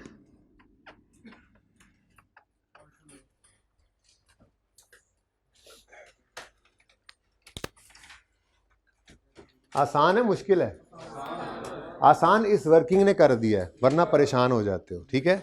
अच्छा यार एक और बात सुन लो, फिर एंट्रीज करते हैं, फिर बाद में पता नहीं जिंदगी रहे न रहे, ये बात याद रहे न रहे, ठीक है। अभी तक हमने ये 4 सवाल कर लिए डिस्पोजल के, कल से मुइन वाले से शुरू हुए थे। हर सवाल में आप उठाकर देख लो तो क्या नजर आ रहा है, जिस साल में रीवैल्यू होता है पहले दिन, उसी साल में कुछ महीने बाद बिक रहा है, ठीक है। तो मसला कोई नहीं होता, अक्यूमुलेटेड ऑप्शन आराम से निकल आती है क्योंकि वो एक ही पड़ी होती है। लेकिन कभी टेस्ट वगैरह में ऐसा सवाल भी तो आ सकता है जिसको आपने कहना ये कैसा टेस्ट है, मुश्किल था। तो कभी ऐसा सवाल भी आ सकता है जिसके अंदर मिसाल के तौर पे रीवैल्यूएशन इधर हो ना, 18 में डिस्पोज हो ना, 19 में हो लेट्स से, और 20 में कहीं जाके हो जाए, ऐसा हो सकता है? बिल्कुल हो सकता है, बिल्कुल करेंगे। हमारे सवालों में आज तक अभी तक कोई नहीं आया जी। नहीं, पीछे साल रीवैल्यूएशन वाला सवाल नहीं होगा, बिकते तो बहुत सारे डिस्पोजल किए हमने, वो नहीं बात कर। रीवैल्यूड एसेट अभी तक हमने नहीं बेचा रीवैल्यूएशन के साल से आगे जाके, वो हो सकता है टेस्ट में हो, वो जाहिर सी बात है वही करेंगे। वो मैं ये लिखना चाह रहा हूं कि यहाँ पे ना एक एडिशनल काम कर लिया करो, और वो एडिशनल काम है, अभी से आदत रख लो, वैसे ज़रूरत नहीं है इन सवालों में एक्यूमुलेटेड डेप्रिसिएशन निकालने की। आपको क्या ज़रूरत है इस सवाल में? बिल्कुल नहीं है ज़रूरत, क्योंकि नज़र आ रहा है इस रीवैल्यूएशन के दिन तक तो सब कुछ उड़ के 0 हो गया होना है, और ये डेट ऑफ सेल है, दरमियान में क्या पड़ा है? डेप्रिसिएशन। लेकिन आप उस सवाल की तैयारी कर रहे हैं जिस सवाल के अंदर ये 1 जनवरी 18 पे रिवैल्यू हुआ ना, 18 में बिका ना 19 में बिका, अब ऐसे चलता जा रहा है, कहीं 20-21 में जाके बिका, उस दिन तक इस वर्किंग को करोगे, और उस दिन खड़े होकर क्या करोगे? अक्यूमुलेटेड एक्शन कैलकुलेट, क्योंकि ये अक्यूमुलेटेड डेप्रिसिएशन आपकी जर्नल एंट्री में यूज होनी है। अब आज वाले सवाल में जरूरत नहीं थी ना, पिछले 2 सवाल में जरूरत थी, लेकिन मुश्किल वक्त के लिए तैयार किया जा रहा है कि उसमें कहीं आईकैप में ऐसा सवाल आ जाए तो पता तो हो। आदत बनी होगी ना तो खुद ब खुद बचत हो जाएगी, समझ आए या ना आए उस वक्त ये चीज़ बचा जाएगी, ठीक है। तो आदत रखनी है बस। ये हालांकि थोड़ा सा एक्स्ट्रा काम है, ये मुझे पता है आपको तकलीफ हो रही है, डेथ पड़ रही है, लेकिन ये कर लेना है, ठीक है। 240 latest revalued amount minus 231 book value at the date of disposal. 9 ही है सर, ऊपर लिखा तो हुआ है सर। हाँ मुझे पता है लिखा हुआ है, नजर आ रहा है मुझे। बड़े आए मुझे बताने वाले, करो आप लोगों का बेटा फायदा है इसमें, ठीक है। ओके कि सौखे लिख लो, ओके हो या सौखे हो लिख लो। लो भाई एंट्री शुरू करते हैं, तैयार हैं? रेडी। ये प्रॉफिट एंड लॉस वाला कॉलम खाली रह गया आपका, ठीक है ना, जैसे आपका दिमाग का खाना खाली है ना।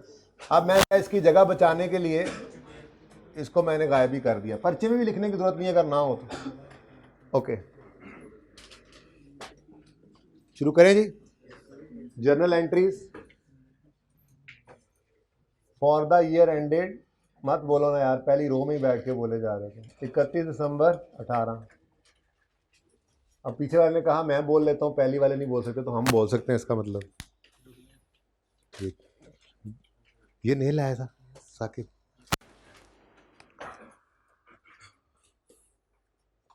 जी करें काम शुरू। 1 जनवरी 18 को क्या हुआ है? रिवैल्यूएशन हुई है। तो पहले क्या करेंगे? ट्रांसफर की एंट्री। ट्रांसफर के लिए क्या करेंगे, इस दिन खड़े होकर देखेंगे एसेट कभी रीवैल्यू तो नहीं हुआ। अगर रीवैल्यू ना हुआ हो तो डेट ऑफ परचेज से इस दिन तक की डेप्शन ले लेंगे ट्रांसफर में, और अगर रीवैल्यू हुआ तो उस लास्ट रीवैल्यूएशन से यहाँ तक आ जाएंगे। तो हुआ यकम जनवरी 17 कोई एसेट रीवैल्यू हुआ है, तो यकम जनवरी 17 पर तो एक बार नील हो चुका है एक्यूमुलेशन का बैलेंस। तो अब हमारे लिए रेलेवेंट जो है वो यकम जनवरी 17 से यकम जनवरी 18 के दरमियान, ये 1 साल का अरसा है, 2-3 साल भी 4 भी हो सकते हैं, ठीक है। 1 साल के अरसे के दरमियान में एक ही डेप्रिसिएशन होगी, 1 साल की डेप्शन होगी, और वो कितनी है, ठीक है। तो ये 38 की डेप्रिसिएशन को ट्रांसफर कर देते हैं, ठीक है। एंट्री बोलो, यकम जनवरी 18 पर अक्यूमुलेटेड डेप्रिसिएशन डेबिट और एसेट नहीं। आप बड़े हो जाओ, बस कर दो, अब एंट्रीज याद हो गई हैं। बिल्डिंग्स डेबिट, ओहो वही क्रेडिट जी, कितने से 38। ट्रांसफर ऑफ अक्यूमुलेटेड डेप्रिसिएशन, बस काफ़ी है इतना। ट्रांसफर ऑफ अक्यूमुलेशन काफ़ी है इतना। उसके बाद अगला काम क्या करना है जी, अब ये वो पहली एंट्री है जो वर्किंग में नज़र आया करती है, ऐसा ही है। ये देखो एंट्री हो रही है, ये number 2 entry number 2, asset debit, revaluation surplus credit, profit and loss account credit. ये मैंने 2 लिखने की कोशिश की थी, पता नहीं क्या मक्खी सी लग गई जी। ये मैंने बस नंबरिंग की है। यानी नंबर 2 एंट्री जो मेरी है, ये मेरी एंट्री नंबर 1 थी ना ऊपर, अब एंट्री नंबर 2। एंट्री नंबर 2 क्या हो रही है जी, एसेट। आपकी तरह मुझे भी आदत पड़ गई है जी, लेकिन अच्छा है ना, देखो अब ये आदत खत्म करनी है परचे से पहले ओके। एंट्रीज याद करवाने तक एसेट ज़रा रखा था, ठीक है ना। तो अब एसेट अगर दे दे नाम तो फिर वही लिखा करो। तो बिल्डिंग्स डेबिट कितने से 338 से, रीवैल्यूएशन सरप्लस क्रेडिट 251 से, ये बैलेंसिंग इधर फेंका था गालिबन, और profit and loss account credit 87 से। रिकॉर्डेड, 1 मिनट बात पूरी होने दिया करो, फिर एक्सक्यूज कराया करो। इसकी नरेशन बनती है, बच्चे कुछ नरेशन भी लिखना चाह रहे होते हैं तो वो रह जाती है। इसकी नरेशन बनती है रिकॉर्डेड रीवैल्यूएशन, बस होगी खत्म। या बहुत तफसील लिखनी है, तो ये लिख दो, रिकॉर्डेड रीवैल्यूएशन सरप्लस, ठीक है। अब इससे ज़्यादा और क्या हम क्या बताएं आपको एग्जामिनर, और जी बोले सर। आपने कल वो एडिशन करके बताया था, हम वैसे लिख सकते। 338 बिल्डिंग होगी ना डेबिट, तो बिल्डिंग डेबिट 338 से ही हो रही है, ये एडिशन ही हुआ पड़ा है। नहीं सर, वो रिवैल्यूएशन प्रॉफिट लॉस को ना लिखे बेटा वो लिखना जरूरी है, मैंने जो आपको दिखाया था ना, और पढ़ा गया इधर देखो पान, एसेट अकाउंट 100 से ही डेबिट किया था, यहां पे सिर्फ 70 नहीं लिख दिया था। अगर लिखना है तो 70-30 तोड़ के लिखना है। एसेट का डेबिट या एसेट का क्रेडिट, ये टोटल अमाउंट से होना है, ठीक है। आसानी कराई थी, मुश्किल में पड़ गए हो तुम तो, यही था, ठीक है। अच्छा हम कहां थे, अच्छा हम तो अपनी वर्किंग कर रहे थे जी। हो गया एसेट रीवैल्यू। अब ये वाले एसेट को डेप्रिशिएट कर लें, लेकिन एंट्री यहीं से चलाने दें। एंट्री नंबर 3 हमारे साल की कौन, मेन वर्किंग तो यही है ना, इसने तो सिर्फ 2 फिगर्स निकाल के दी और बस फिर साइड पे कर दिया, हम अपनी वर्किंग वापस आ गए। वहां से फिगर्स निकाल के यहाँ लिख लिए हमने। तो नंबर 3 एंट्री इस साल की होगी 9 रुपए की डेप्रिसिएशन, नंबर 4 होगी 4 रुपए की ट्रांसफर, जो एसेट बिका है उसकी 3 महीने की डेप्रिसिएशन और उसकी इंक्रीमेंटल डेप्शन की ट्रांसफर। एंट्री बोलो, इसलिए अलग अलग करते हैं। एंट्री जो करनी होती है 31 मार्च 2018 जी, depreciation expense debit, accumulated depreciation credit 9 से, और revaluation surplus debit, retained earnings credit 4 से। नरेशन क्या क्या होगी जी, पहले की narration recorded depreciation of 3 months of disposal लिख दिया हमने, और ये transfer of incremental depreciation of 3 months to retained earnings, ठीक है जी। और क्या, और इससे ज़्यादा क्या करें, हम तो मंथ्स भी लिख के दे दिए अब तो नरेशन में। और अब एग्जामिनर क्या जान लेते हो क्या,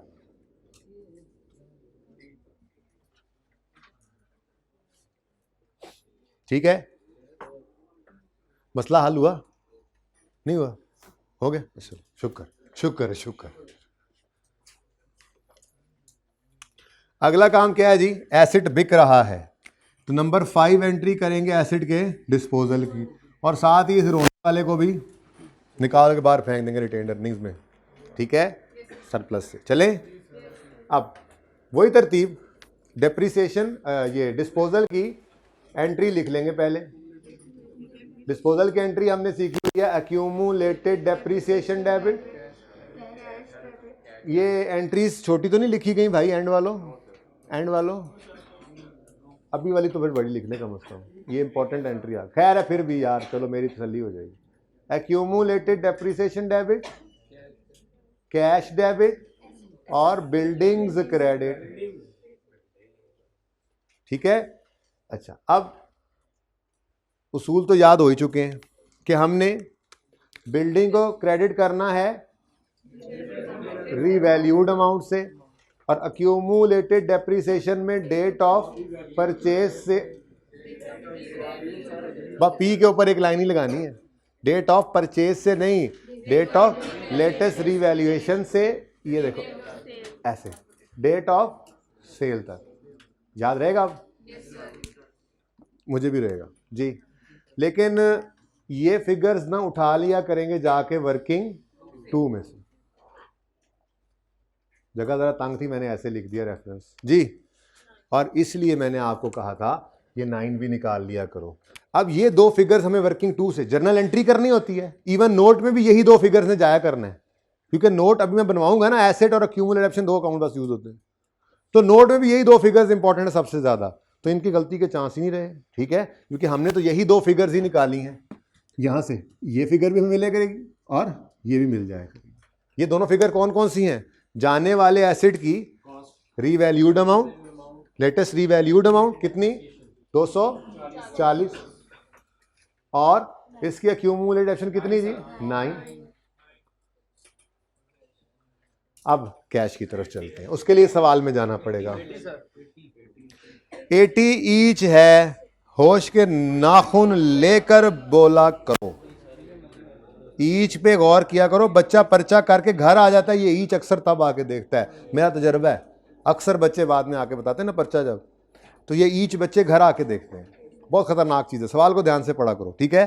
तो 80 इंटू कितने बिकी हैं, तो टोटल हो गया 320, तो 320 है जी कैश, तो कैश आया 320। गेन या लॉस? गेन आ गया, कितना? 89। प्रॉफिट एंड लॉस अकाउंट में बैलेंसिंग 89।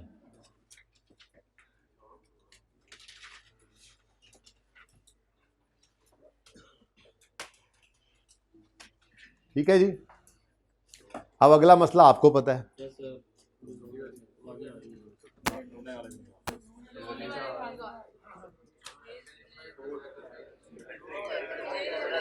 हाइब्रिड वालों मैं बोल ही नहीं रहा था, आपको क्या लगा मेरी आवाज आना बंद हो गई माइक में?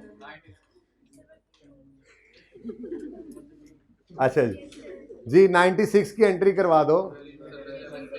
31 मार्च 18 पर revaluation, surplus debit, retained earnings credit 2096, ठीक है। अच्छा, अभी 2 एंट्रीज यहाँ पूरी तो आ जाती हैं, लेकिन तंग हो जाएंगी ज़रा, यहाँ पे सामने बच्चों के लिए मैं कर देता हूँ।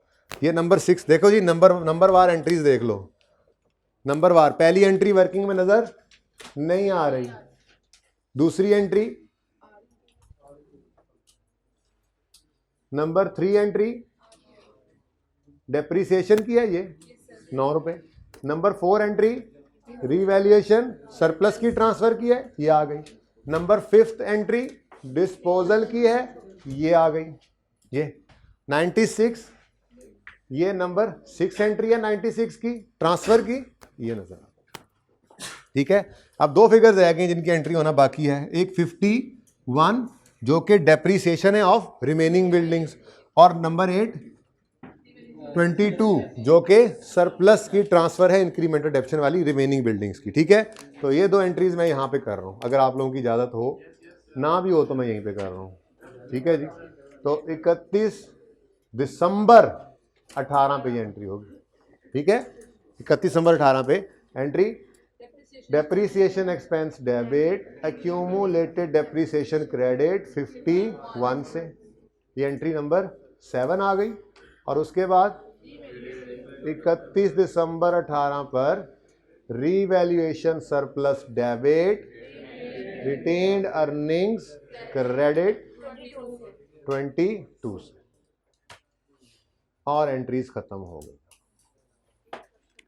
कल इंशाल्लाह इसी सवाल का, कल नहीं परसों, मतलब कल तो होमवर्क दे दूंगा ये, परसों मैं वनडे को मैं इसका नोट बनवा रहा हूँ आपको, और फिर ऐसे ऐसे हम नोट बनाने लग जाएंगे। फिर एंट्रीज भी नहीं किया करेंगे, डायरेक्ट वर्किंग से, क्योंकि वर्किंग ही बेस है। वर्किंग लाजमी करेंगे, उसके बाद जो सवाल में रिक्वायर करेगा ध्यान से पढ़ना है, सिर्फ वही करना है। भाई मैंने क्या बोला अभी, भाई मैंने अभी क्या बोला, सब चुप, सब चुप। भाई मैंने क्या बोला, लाइनों वाली शर्ट वाले भाई, नहीं पता, आपने सुना साथ वाले ने, मैंने क्या कहा, इसने क्यों नहीं सुना, क्या क्वेश्चन कर रहे थे, तो मुझसे क्यों नहीं करते, फीस मुझे दी है उसे दी है, फिर मुझे भी नहीं दी वैसे तो, लेकिन तनख्वाह ये लोग मुझे देते हैं, इसको देते हैं, तो ध्यान किया करो ना, दिमाग सारा इंपॉर्टेंट बात निकल जाती है तुम लोगों की गपशप में, ठीक है जी। वर्किंग लाजमी है, वर्किंग लाजमी है, वर्किंग करने के बाद रिक्वायरमेंट पढ़ेंगे। अगर एंट्रीज कहेगा तो वो भी वर्किंग से होती है, आपको पता है। लेजर कहेगा तो डायरेक्ट वर्किंग से बना करेंगे, नोट कहेगा तो मैं सिखाऊंगा इंशाल्लाह डायरेक्ट वर्किंग से बनाया करेंगे, ठीक है। ये मोहताजी नहीं रखनी कि एंट्रीज होंगी तो लेजर बनेगा, लेजर होगा तो नोट बनेगा, नहीं, जो कहेगा वो बनाएंगे। बैलेंस शीट कहेगा डायरेक्ट बैलेंस शीट बनाएंगे, वर्किंग से, वर्किंग से, ठीक है। सब प्रैक्टिस करेंगे इंशाल्लाह।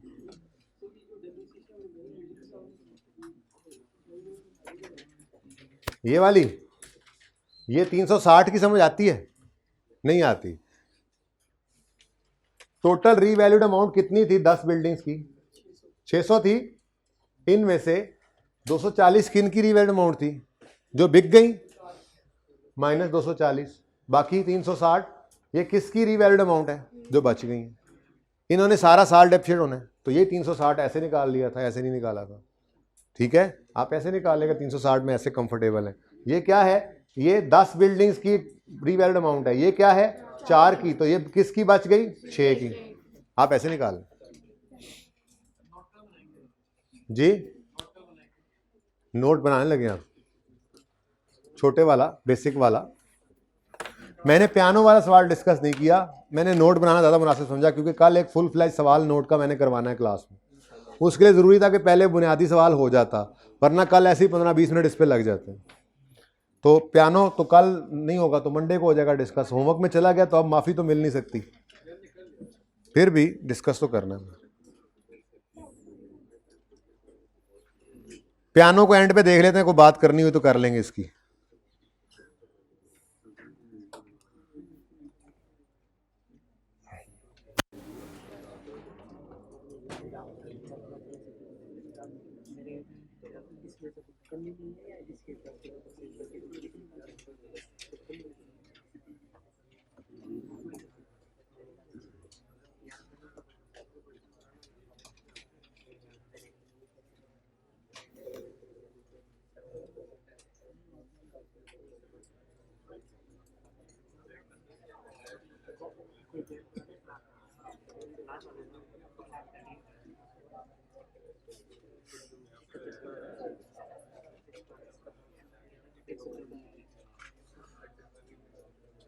अच्छा जी,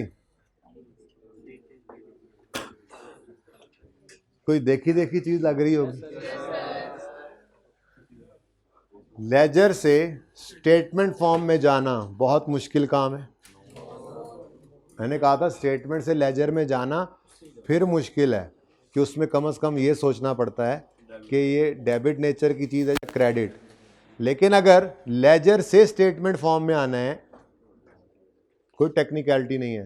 लेजर में ओपनिंग है, यहाँ ओपनिंग लिखो, जो ओपनिंग के नीचे पड़े हैं उस साइड पे वो प्लस वाले हैं, जो ओपनिंग के ऑपोजिट साइड पे पड़े हैं वो माइनस वाले हैं। इससे सिंपल क्या हो, ठीक है। तो लेजर से स्टेटमेंट फॉर्म में कन्वर्ट करना कोई मुश्किल काम नहीं है, ऐसा ही है। ओपनिंग 300, 1200 ऐड, 1100 लेस, क्लोजिंग आ गया 400। इसको देख लो, लेजर कैपिटल का लेजर है, स्टेटमेंट फॉर्म में जाना है तो ओपनिंग यहाँ से उठा के लिख लो, net profit add, drawings less, closing. तो लेजर से स्टेटमेंट फॉर्म बनाना कोई मसला नहीं है। अब लिखो अपने पास, हेडिंग तो बना ली होगी, डिस्क्लोजर ऑफ पीपीई। पीपीई मैं शॉर्ट में लिख लो ना, प्रॉपर्टी प्लांट इक्विपमेंट लिखने बैठ जाओगे फिर टाइम लगेगा। Disclosure slash note of PPE, disclosure of PPE भी कहते हैं इसको, नोट ऑफ पीपीई, वैसे हैंडआउट पे लिखा भी हुआ मैंने, disclosure slash note of PPE.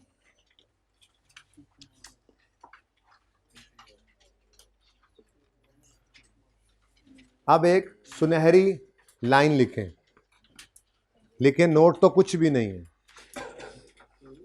बस फिर खत्म, चलो छुट्टी होगी, नोट तो कुछ नहीं है, खत्म। हाँ तो ऐसे ही हुआ ना, अब नोट कुछ नहीं है सर तो बस करें जाएं, क्या ख्याल है? नोट तो कुछ भी नहीं है, लिखें ये तो बस एसेट और अक्यूमुलेट, सुन लो एक बार, नोट तो कुछ भी नहीं है, सुन लो एक बार पहले, नोट तो कुछ भी नहीं है, ये तो बस एसेट और अक्यूमुलेटेड डेप्रिसिएशन अकाउंट्स का स्टेटमेंट फॉर्म है। यानी हमने नोट में कुछ नहीं करना, एसेट अकाउंट को खोल के स्टेटमेंट फॉर्म में लिखना है, अक्यूमुलेटेड डेप्रिसिएशन अकाउंट को खोल के स्टेटमेंट फॉर्म में लिखना है, और इन दोनों को नेट करके बुक वैल्यू दिखा देनी है, नोट तैयार। जैसे जैसे वो फटाफट में अंडा नहीं तैयार हो जाता।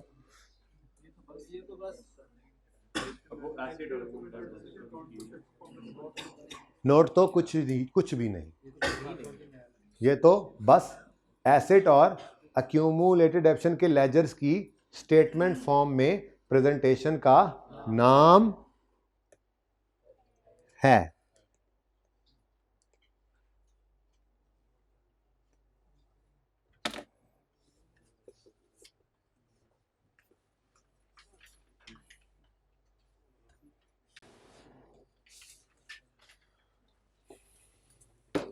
तो जब कुछ भी नहीं है तो फिर होना भी ऐसे ही है।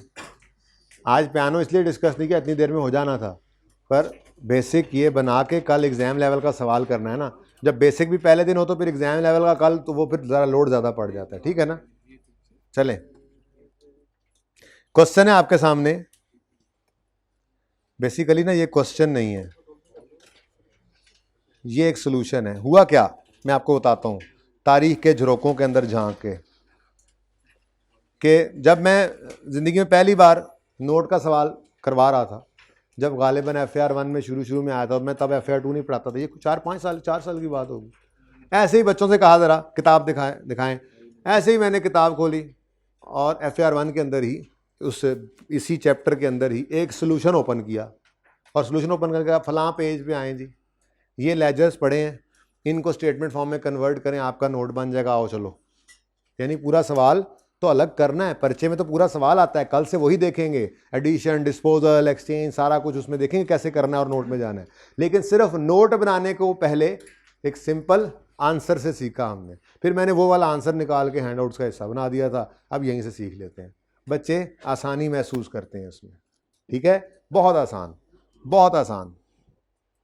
मैंने क्या कहा आपको, लेजर तो ये नोट तो सिर्फ लेजर्स को स्टेटमेंट फॉर्म में प्रेजेंट करने का नाम है, ठीक है। अब फाइनेंशियल स्टेटमेंट्स के 5 कंपोनेंट्स हैं, पता है आपको? पहला होता है इनकम स्टेटमेंट, दूसरा बैलेंस शीट, ये आपने सीखा इंट्रो में।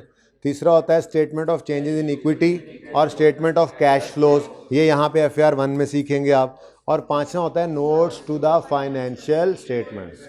इंट्रो में तो कोई नोट्स नहीं ना बनाए, अब FAR 1 के अंदर हमने कुछ डिस्क्लोजर, कुछ नोट्स बनाने हैं, जैसे PPE का नोट बनाएंगे, जैसे इन्वेस्टमेंट प्रॉपर्टी का नोट बनाएंगे, डिस्क्लोजर रिक्वायरमेंट्स हम पढ़ेंगे, गवर्नमेंट ग्रांट की, IS 23 की, EPS के टॉपिक की, बात समझ आ रही? PPE का नोट तो बन ही रहा है आपके सामने। तो ये डिस्क्लोजर्स कुछ हम जो टॉपिक यहाँ पढ़ेंगे उनके यहाँ बनाएंगे, बाकी इंशाल्लाह FAR 2 के अंदर, ठीक है ना। तो वो नोट्स क्या होते हैं असल में ना, अब आप बड़े हो रहे हैं, आपकी पहले बैलेंस शीट के अंदर फेस पे आता था लैंड, बिल्डिंग लेस उसकी डेप्शन, इक्विपमेंट लेस उसकी डेप्रिसिएशन, फिर व्हीकल लेस उसकी डेप्रिसिएशन एंड सो ऑन। आधे सफ़े पे आपके एसेट्स पड़े होते थे। लेकिन प्रोफेशनली बैलेंस शीट ऐसे नहीं बनती। IAS 1 की प्रेजेंटेशन के तहत बैलेंस शीट में नॉन करंट एसेट्स में सिर्फ एक लफ्ज नजर आना चाहिए, वो है प्रॉपर्टी प्लांट एंड इक्विपमेंट। अब आगे आपके पास 5 एसेट्स हैं, 10 हैं, 15 क्लासेस हैं एसेट्स की, तो वो आपने उस नोट में बनानी है जो आज बनाना सिखा रहा हूं आपको। फेस के ऊपर सिर्फ एक फिगर नजर आया करेगी, वो PPE की बुक वैल्यू होती है। उसका सारा ब्रेकअप कि कौन कौन से क्लास का एसेट है, उसमें किस एसेट की कॉस्ट या gross carrying amount opening closing कितनी थी, रेकंसिलिएशन क्या है, एक्यूमुलेशन क्या है, ये सारी डिटेल इस नोट के अंदर होती है। ये बात समझिए, ओके। अच्छा, अब कोई भी कंपोनेंट फाइनेंशियल स्टेटमेंट का आपने बनाना हो तो उसके बारे में 5 चीजें यूजर को बताना जरूरी हैं। ये 5 चीजें आप बताते आ रहे हैं इंट्रो से, लेकिन आपको पता नहीं है कि आप ये 5 चीजें बता रहे हैं, मतलब बता रहे हैं आप। जैसे आप सबसे पहले कंपनी का नाम लिखते थे, बिजनेस का नाम बोलो, फिर नीचे लिखते थे जी स्टेटमेंट ऑफ कम्प्रीहेंसिव इनकम या स्टेटमेंट ऑफ फाइनेंशियल पोजीशन लिखते थे, फिर नीचे लिखते थे फॉर द ईयर या एज ऑन, फिर आगे लिखते थे रुपीज, 1000 में है, मिलियन में है या रुपीज में है, पता लगता था। ये 5 चीजें मैंने गिनवाई हैं आपको, ये रिक्वायर्ड हैं, ये 5 हैं, 5 मैं खुद करवाता हूँ, ठीक है।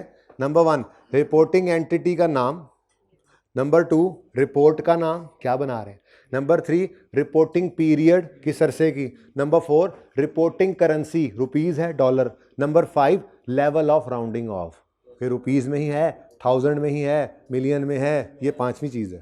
तो ये 5 चीज़ें बतानी ज़रूरी होती हैं। अब ये 5 चीज़ें बतानी हैं, चाहे आप इनकम स्टेटमेंट बनाएं, चाहे बैलेंस शीट बनाएं, चाहे कैश फ्लो बनाएं, चाहे चेंज इन इक्विटी बनाएं, चाहे नोट बनाने लगेंगे आप इसमें, इस FAR 1 में किसी भी टॉपिक में, ठीक है।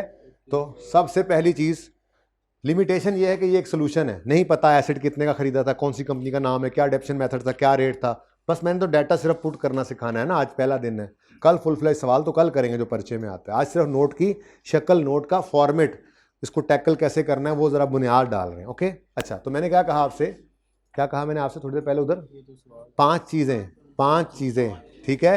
अब नोट बनाना है PPE का, तो सबसे पहले कंपनी का नाम, फिर क्या बना रहे हो, नोट का नाम नहीं बना रहे हो, notes to the financial statement, एक नोट नहीं होता, notes to the financial statement की हेडिंग आती है, और फिर जो जान के नोट्स में है ना, 1-2 दिन में ज़रा नोट बन जाए, फिर कोई फाइनेंशियल स्टेटमेंट्स FAR 2 वालों के पास पड़ी हुई है नोटबुक के अंदर, वो सिर्फ दिखानी है, लेकिन अभी नहीं, अभी ज़रा थोड़ा सा बड़े और हो लें, 2-3 दिन में मैं आपको कोई फाइनेंशियल स्टेटमेंट्स दिखा दूंगा जिसमें बैलेंस शीट के फेस पे PPE की बुक वैल्यू होगी, जैसे मैं अभी आज सिखाऊंगा, और बुक वैल्यू जो क्लोजिंग होगी वो नोट में जाकर देखेंगे जो यूज़र होंगे, तो मैं आपको भी यूज़र बना के दिखाऊंगा, ठीक है।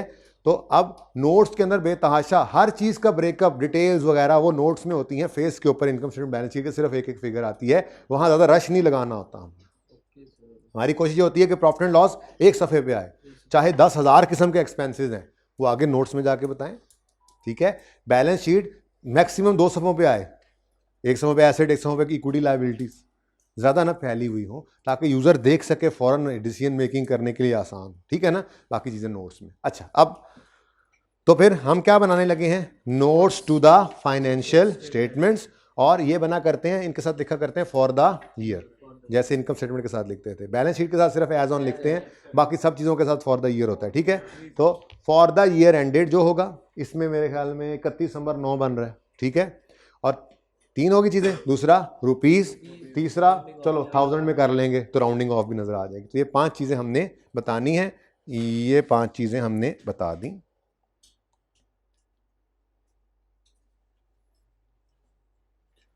जी इधर देखें, कंपनी नेम पता नहीं था मुझे, ठीक है।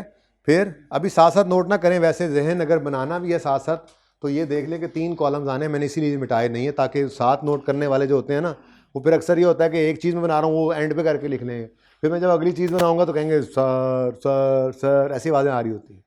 तो इसलिए प्लानर्स को ये बता दूं, लेकिन साथ नोट ना करें, बेहतर तो यही है, पिक्चर ले लीजिएगा, ओके। बहुत आसान काम है, इतना आसान है कि आपको क्या बताऊं।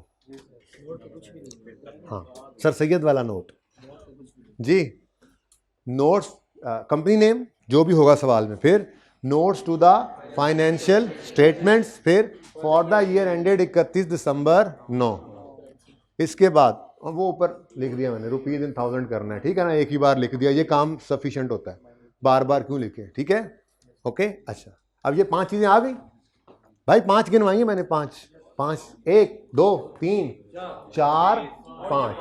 अगर ये ना होता, रुपीज में कर रहे होते तो फिर वही दोनों इकट्ठे हो जाते हैं। चले, अब ये तो हो गए कि बना कौन सा पोर्शन रहे हैं फाइनेंशियल स्टेटमेंट्स का। इनकम स्टेटमेंट बना रहे हैं, ऐसे ना करें बस ऐसे, हाँ ऑटो पे लगे होते हैं हम लोग, सुने तो सही क्या कह रहे हैं उस्ताद। बैलेंस शीट बना रहे हैं, नहीं, बना रहे हैं notes to the financial statement. अब इसमें किस चीज का नोट बना रहे हैं, उसका नाम लिखें, फिर property plant and equipment. Number कोई भी लगा दें आप, 1 2 3 4 50 60। वो बेसिकली ये होता है ना कि तरतीब चल रही है फाइनेंशियल स्टेटमेंट्स की। सबसे पहले हो सकता है ऑर्गेनाइजेशन ने सेल का नोट बनाया हो, फिर कॉस्ट ऑफ सेल का बनाया हो, फिर सेलिंग एडमिन एक्सपेंसेस का बना हो, फिर चलते चलते शायद को 10वें 11वें नंबर पे पीपीई का नोट आया हो।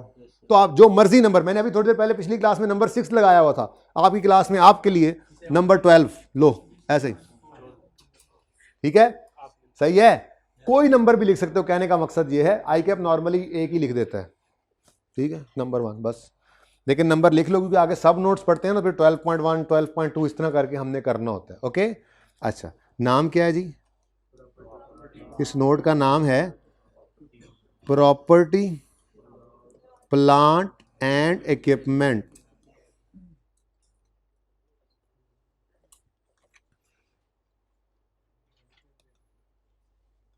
ठीक है, अब कौन कौन से 2 लेजर्स की स्टेटमेंट फॉर्म है, एसेट और अक्यूमुलेटेड डेप्रिसिएशन। अगर मैं यहां सिर्फ कॉस्ट लिखूं तो हो सकता है मेरा कोई एसेट रीवैल्यू भी हो रहा हो, तो फिर उसकी तो कॉस्ट नहीं होगी। तो रीवैल्यूएशन मॉडल भी हो सकता है, बोलो, तो रीवैल्यूड अमाउंट भी मुझे लिखनी चाहिए, बिल्कुल ऐसे लिख सकते हैं, लेकिन ये प्रोफेशनल तरीका नहीं है, ना ही स्टैंडर्ड के ये अल्फाज हैं। लिख सकते हैं कॉस्ट स्लैश रीवैल्यू लिख सकते हैं, लेकिन हम लिखा नहीं करेंगे, बल्कि हम वो लफ्ज़ लिखेंगे जो मैंने कल शायद बताया था, ग्रॉस कैरिंग अमाउंट। मैंने कहा था ये एक ब्रॉडर टर्म है जो आपकी कॉस्ट या रीवैल्यूड अमाउंट दोनों को कवर करती है। बेसिकली ग्रॉस कैरिंग अमाउंट का मतलब यह है एक ऐसी कैरिंग अमाउंट जिसमें से अभी डेप्रिसिएशन माइनस नहीं हुई। अगर एसेट कॉस्ट मॉडल पे है तो ग्रॉस कैरिंग अमाउंट होगी उसकी कॉस्ट, और अगर एसेट रीवैल्यूएशन मॉडल पे है तो ग्रॉस कैरिंग अमाउंट उसकी रीवैल्यूड अमाउंट होगी, लेस डेप्रिसिएशन जो अक्यूमुलेट हुई पड़ी होती है उसमें, वो बुक वैल्यू बनती है। ठीक है, क्लियर। अच्छा, अब अगर रीवैल्यूएशन हमने ना पढ़ी हो, जो कि आज के सवाल में डाल भी नहीं रहा, ये तो कल ही करूंगा, फिर इसी में आके फिट करूंगा और फिर सवाल शुरू करेंगे, ठीक है ना। रीवैल्यूएशन अगर हमने नहीं की हुई थी तो कॉस्ट मॉडल ही पढ़ा हुआ था, तो कॉस्ट मॉडल के अंदर एसेट के लेजर में मैक्सिमम क्या क्या आ सकता था, opening, very good, addition, disposals, कोई 5वीं चीज बताओ। मैंने कहा रीवैल्यूएशन सरप्लस नहीं पढ़ा हुआ, एक्सचेंज मैंने कहा एडिशन में आ जाता है, ट्रांसफर भी रीवैल्यूएशन पे होती है भाई, मैंने कहा रीवैल्यूएशन को छोड़ दो जरा, कैश डिस्पोजल अकाउंट में आता है, डेप्रिसिएशन एक्यूमुलेटेड ऑप्शन में जाती है, वो अलग पड़ा है। इसका मतलब मैक्सिमम 4 चीजें ही होती हैं, ठीक है, ये बताना चाह रहा था। Opening, addition, disposal, closing. जब रीवैल्यूएशन कल आएगी ना, कल आएगी, अभी आज नहीं लाना ना उसको, परेशान हो जाओगे। जब रीवैल्यूएशन कल आएगी ना तो उसमें बस इस एसेट के अंदर 2 चीजें नहीं ऐड होंगी, एक ट्रांसफर जो डेप्शन आया करती थी और दूसरी सरप्लस या लॉस, यानी कि 2 लाइनें और बढ़ जाएंगी, ठीक है ना। लेकिन फिलहाल ये 4 ही हैं। आप कहो जी एक्सचेंज में एसेट आता है, वो भी एडिशन है, बट डिस्पोजल में भी एसेट जाता है थ्रू एक्सचेंज भी तो जाता है, हाँ वो भी डिस्पोजल ही होता है, ठीक है। तो ये 10 एडिशन है तो इकट्ठे करके यहाँ एक दफा लिखेंगे ना, ये थोड़ी है कि 1 2 3 4 अलग अलग करके लिखने हैं, वो सही है। तो इसका मतलब ये हुआ कि ग्रॉस कैरिंग अमाउंट जो है, अगर मतलब ये एसेट का अकाउंट अगर मैं कहूँ ये है, तो ये होगा ओपनिंग बैलेंस स्टेटमेंट फॉर्म में, ठीक है, ओके। फिर प्लस इसमें होगा एडिशन, प्लस माइनस भी नहीं लिखेंगे हम, लेस कर देंगे डिस्पोजल्स। अच्छा इधर देखना ज़रा, एडिशंस, डिस्पोजल्स इकट्ठे कर देना, ठीक है, और क्लोजिंग।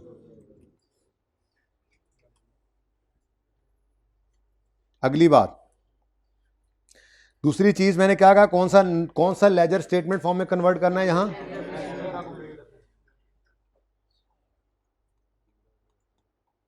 अक्यूमुलेटेड, नींद आ रही है तुम्हें, अक्यूमुलेटेड डेप्रीसिएशन। बताओ जी इसमें मैक्सिमम कितनी चीजें आया करती थी, brought down, depreciation expense, disposal, closing, और कुछ नहीं आता प्रॉफिट एंड लॉस वालों, या कुछ भी लेके आ सकते हो आप तो, लेकिन मेरे हिसाब से ये 4 के अलावा 5वीं कोई चीज नहीं। बस अगर यहाँ पर रीवैल्यूएशन मॉडल होता तो एक चीज ऐड हो जाती, वो ट्रांसफर है, उसके अलावा और कुछ नहीं आता। ठीक है बच्चों, अच्छा, तो इसका मतलब अगर मैं इस लेजर को स्टेटमेंट फॉर्म में कन्वर्ट करूं तो ओपनिंग बैलेंस आएगा,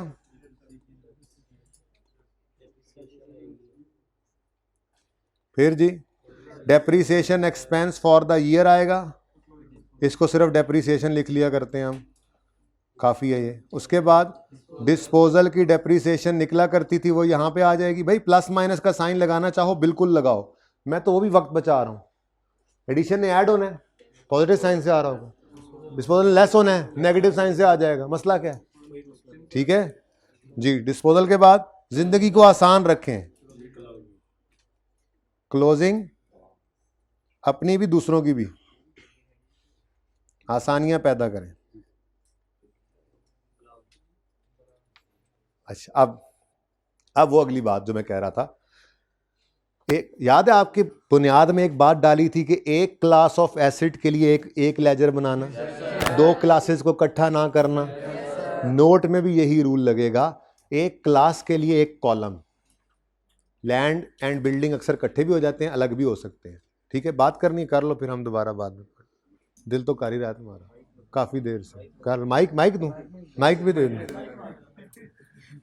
कोई शर्म कर लो यार। मैं यूं मुड़ने ही लगा ना, साथ ही मैं यूं मुड़ जाता था वापस, फिर यूं।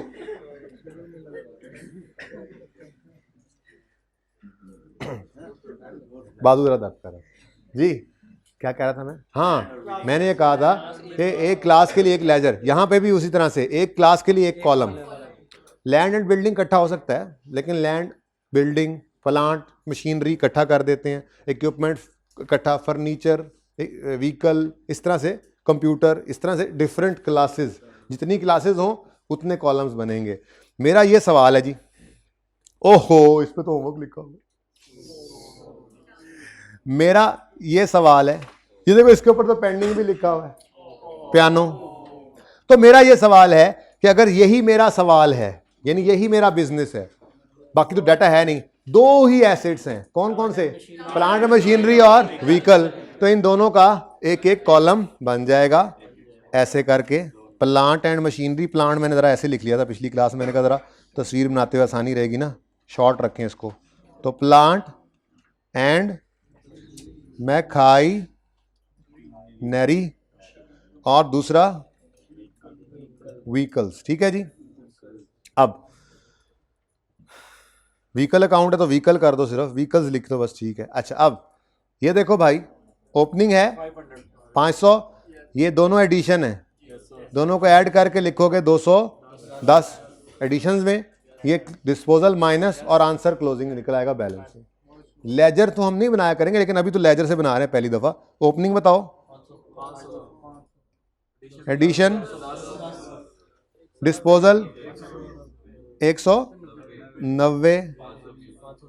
अच्छा देखो मेरी बात सुनो, एक बात याद रखो, आप एग्जामिनर को नहीं पता कि आपने ये 210 कैसे निकाला है, तो छोटा सा ना एक फुट नोट डाल देंगे हम, छोटा सा फुट नोट, वर्किंग 1।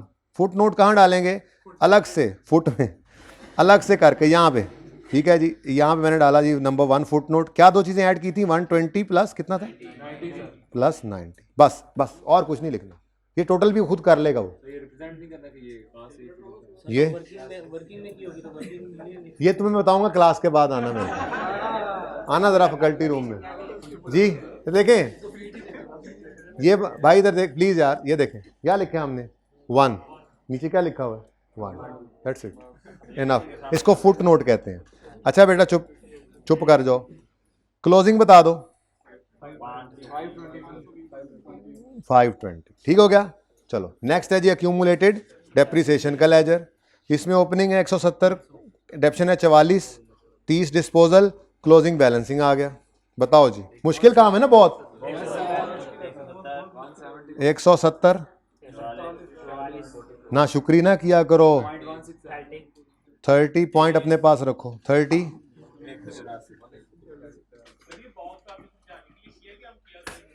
हाँ आपके लिए नहीं, जेन्युइन बात है, इसमें हंसने की जरूरत नहीं। इधर देखो, इधर देखो, आपके लिए ठहरो, आपके लिए सिर्फ ये लाइन काफी थी, ठीक है। लेकिन मैंने जरा आपको दिमाग में ये बैठ जाए बात, जरा ये इस तरह से कर दिया। क्लोजिंग जरा बताओ ना, क्लोजिंग वैसे 184। इधर देखो, ये जो डिब्बा है ना, ये डिब्बा, ये बेसिकली एसेट अकाउंट है,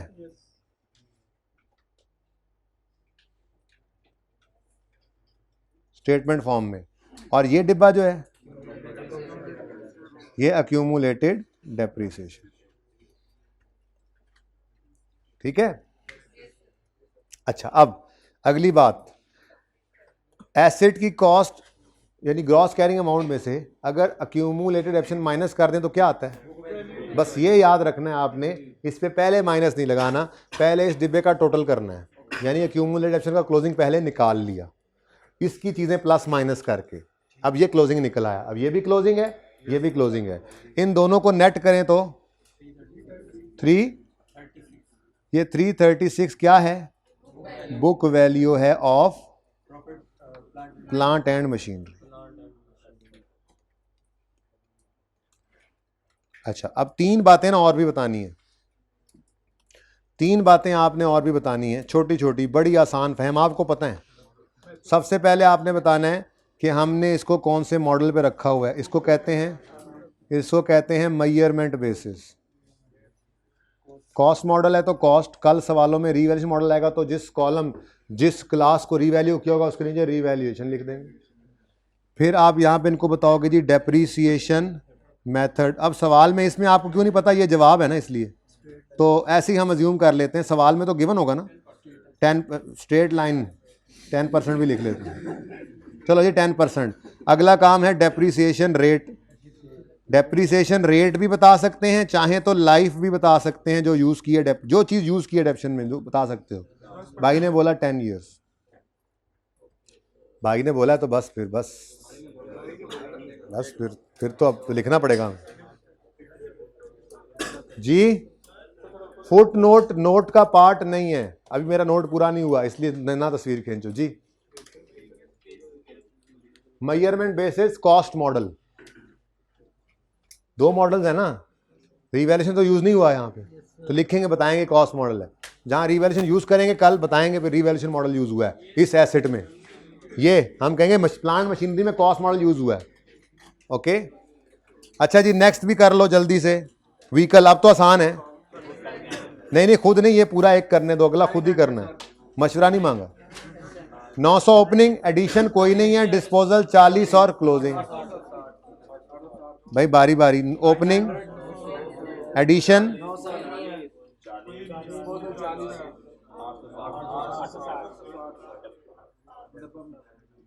डब्बा ही नहीं बनाया उसने, चुप कर जाओ, नाराज हो गया, देखा। ओके ले जी बताएं 800, उसके बाद अक्यूमुलेटेड डेप्रिसिएशन, अपने सवाल को देखें 30, 300, 87.688 होता है। इधर तवज्जो रखो ना यार, बोलते हो जब इधर मुंह करता हूँ मैं, शर्म करो कुछ। 11 और 377, चलो जी ओपनिंग 300,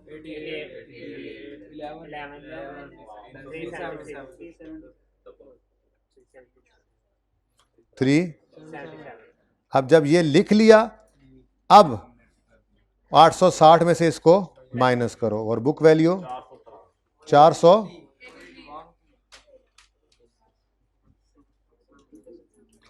यहाँ पे भी अब फिलहाल तो कॉस्ट मॉडल ही है, लिखोगे।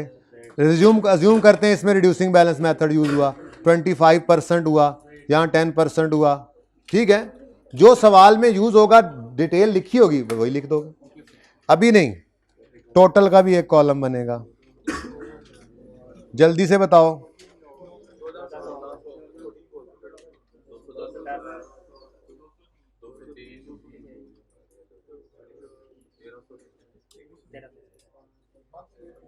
गुस्सा कर दे, चुप कर दो, कर देना यार, ऐसे ना करना यार। देखा जी, 1380 ओपनिंग, 470 टोटल,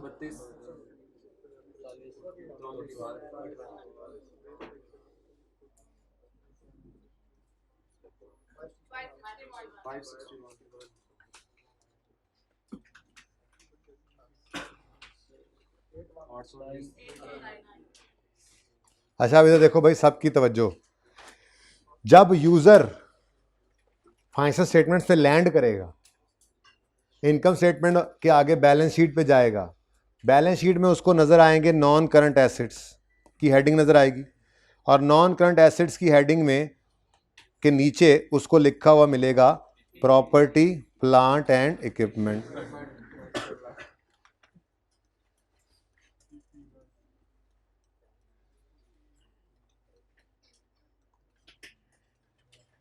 ठीक है जी, पूरा लिखा होगा पूरा, और यहां पे लिखा होगा नोट नंबर 12 और उसके आगे लिखा होगा सिर्फ 819।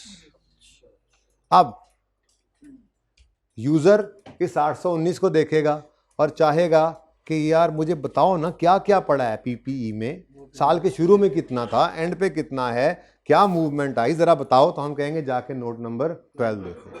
अब वो आगे नोट्स में जाएगा, नोट्स में जाते जाते जाते उसके सामने ये नोट नंबर 12, मैं कंपनी एबीसी का नाम सिर्फ छुपा रहा हूँ, ठीक है, ताकि तस्वीर बन सके। तो ये नोट नंबर 12 उसके सामने आ जाएगा। इस नोट के अंदर उसको अब सब पता लग रहा है, जितने एसेट्स होंगे उतनी क्लास, उतने कॉलम सामने आएंगे, ठीक है।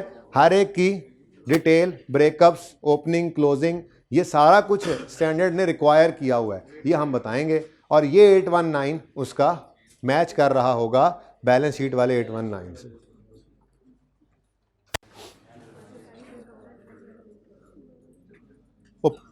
परे जगह तो खाली थी, ऐसी मुझे भगाया तुम लोगों ने। अच्छा जी, टॉप पे नाम लिखना जरूरी है, लेकिन मैंने आप लोगों की तस्वीर जरा बेहतर आ जाए इसलिए उसको छुपा दिया। फिर एंड पे डेप्रिसिएशन रेट और लाइफ थोड़ा सा कट रहा है, आपको पता होना चाहिए क्या लिखा हुआ है, ठीक है। अच्छा जी, आप 2 मिनट खामोशी इख्तियार करें, वरना ये 5 मिनट में बदल जाएंगे।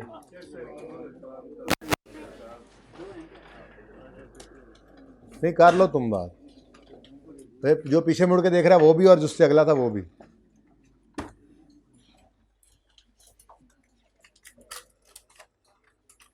अच्छा, क्वेश्चन 62 होमवर्क में करेंगे, ठीक है। सेम क्वेश्चन है 100%। और ये क्वेश्चन 69 ये बेसिकली पिछले हैंड आउट पे है, सेम क्वेश्चन था ये केएल,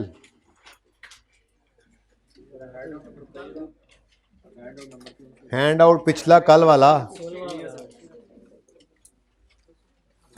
ये क्वेश्चन, ये जो हमने अभी क्वेश्चन किया है ना, ये उमर लिमिटेड, ये बिल्कुल उस जैसा क्वेश्चन है, बल्कि उससे ज़रा आसान है, वर्किंग जल्दी हो जाएगी। KL uses revaluation model for subsequent measurement of its PPE. 5 buildings were purchase in same vicinity on यकम जनवरी 10 at cost of 200, useful life is 20 साल। रिजल्ट ऑफ रिवैल्यूएशन क्या है, यकम जनवरी 16 पे 480 और 31 मार्च 16 पे 5 में से 3 बिक गई हैं 30 रुपये ईच। सेम क्वेश्चन है, मैंने कहा किताबें बंद करो। यहां पर जंप करके आ सकते हैं यकम जनवरी 16 तक, क्योंकि दरमियान में कोई रिवैल्यूएशन नहीं है। ये रिक्वायरमेंट ना पढ़ना, आपकी रिक्वायरमेंट है सिर्फ 16 वाले साल की जर्नल एंट्रीज पास करना। सिर्फ 16 वाले साल की, जिस साल में, लेकिन सारी एंट्रीज।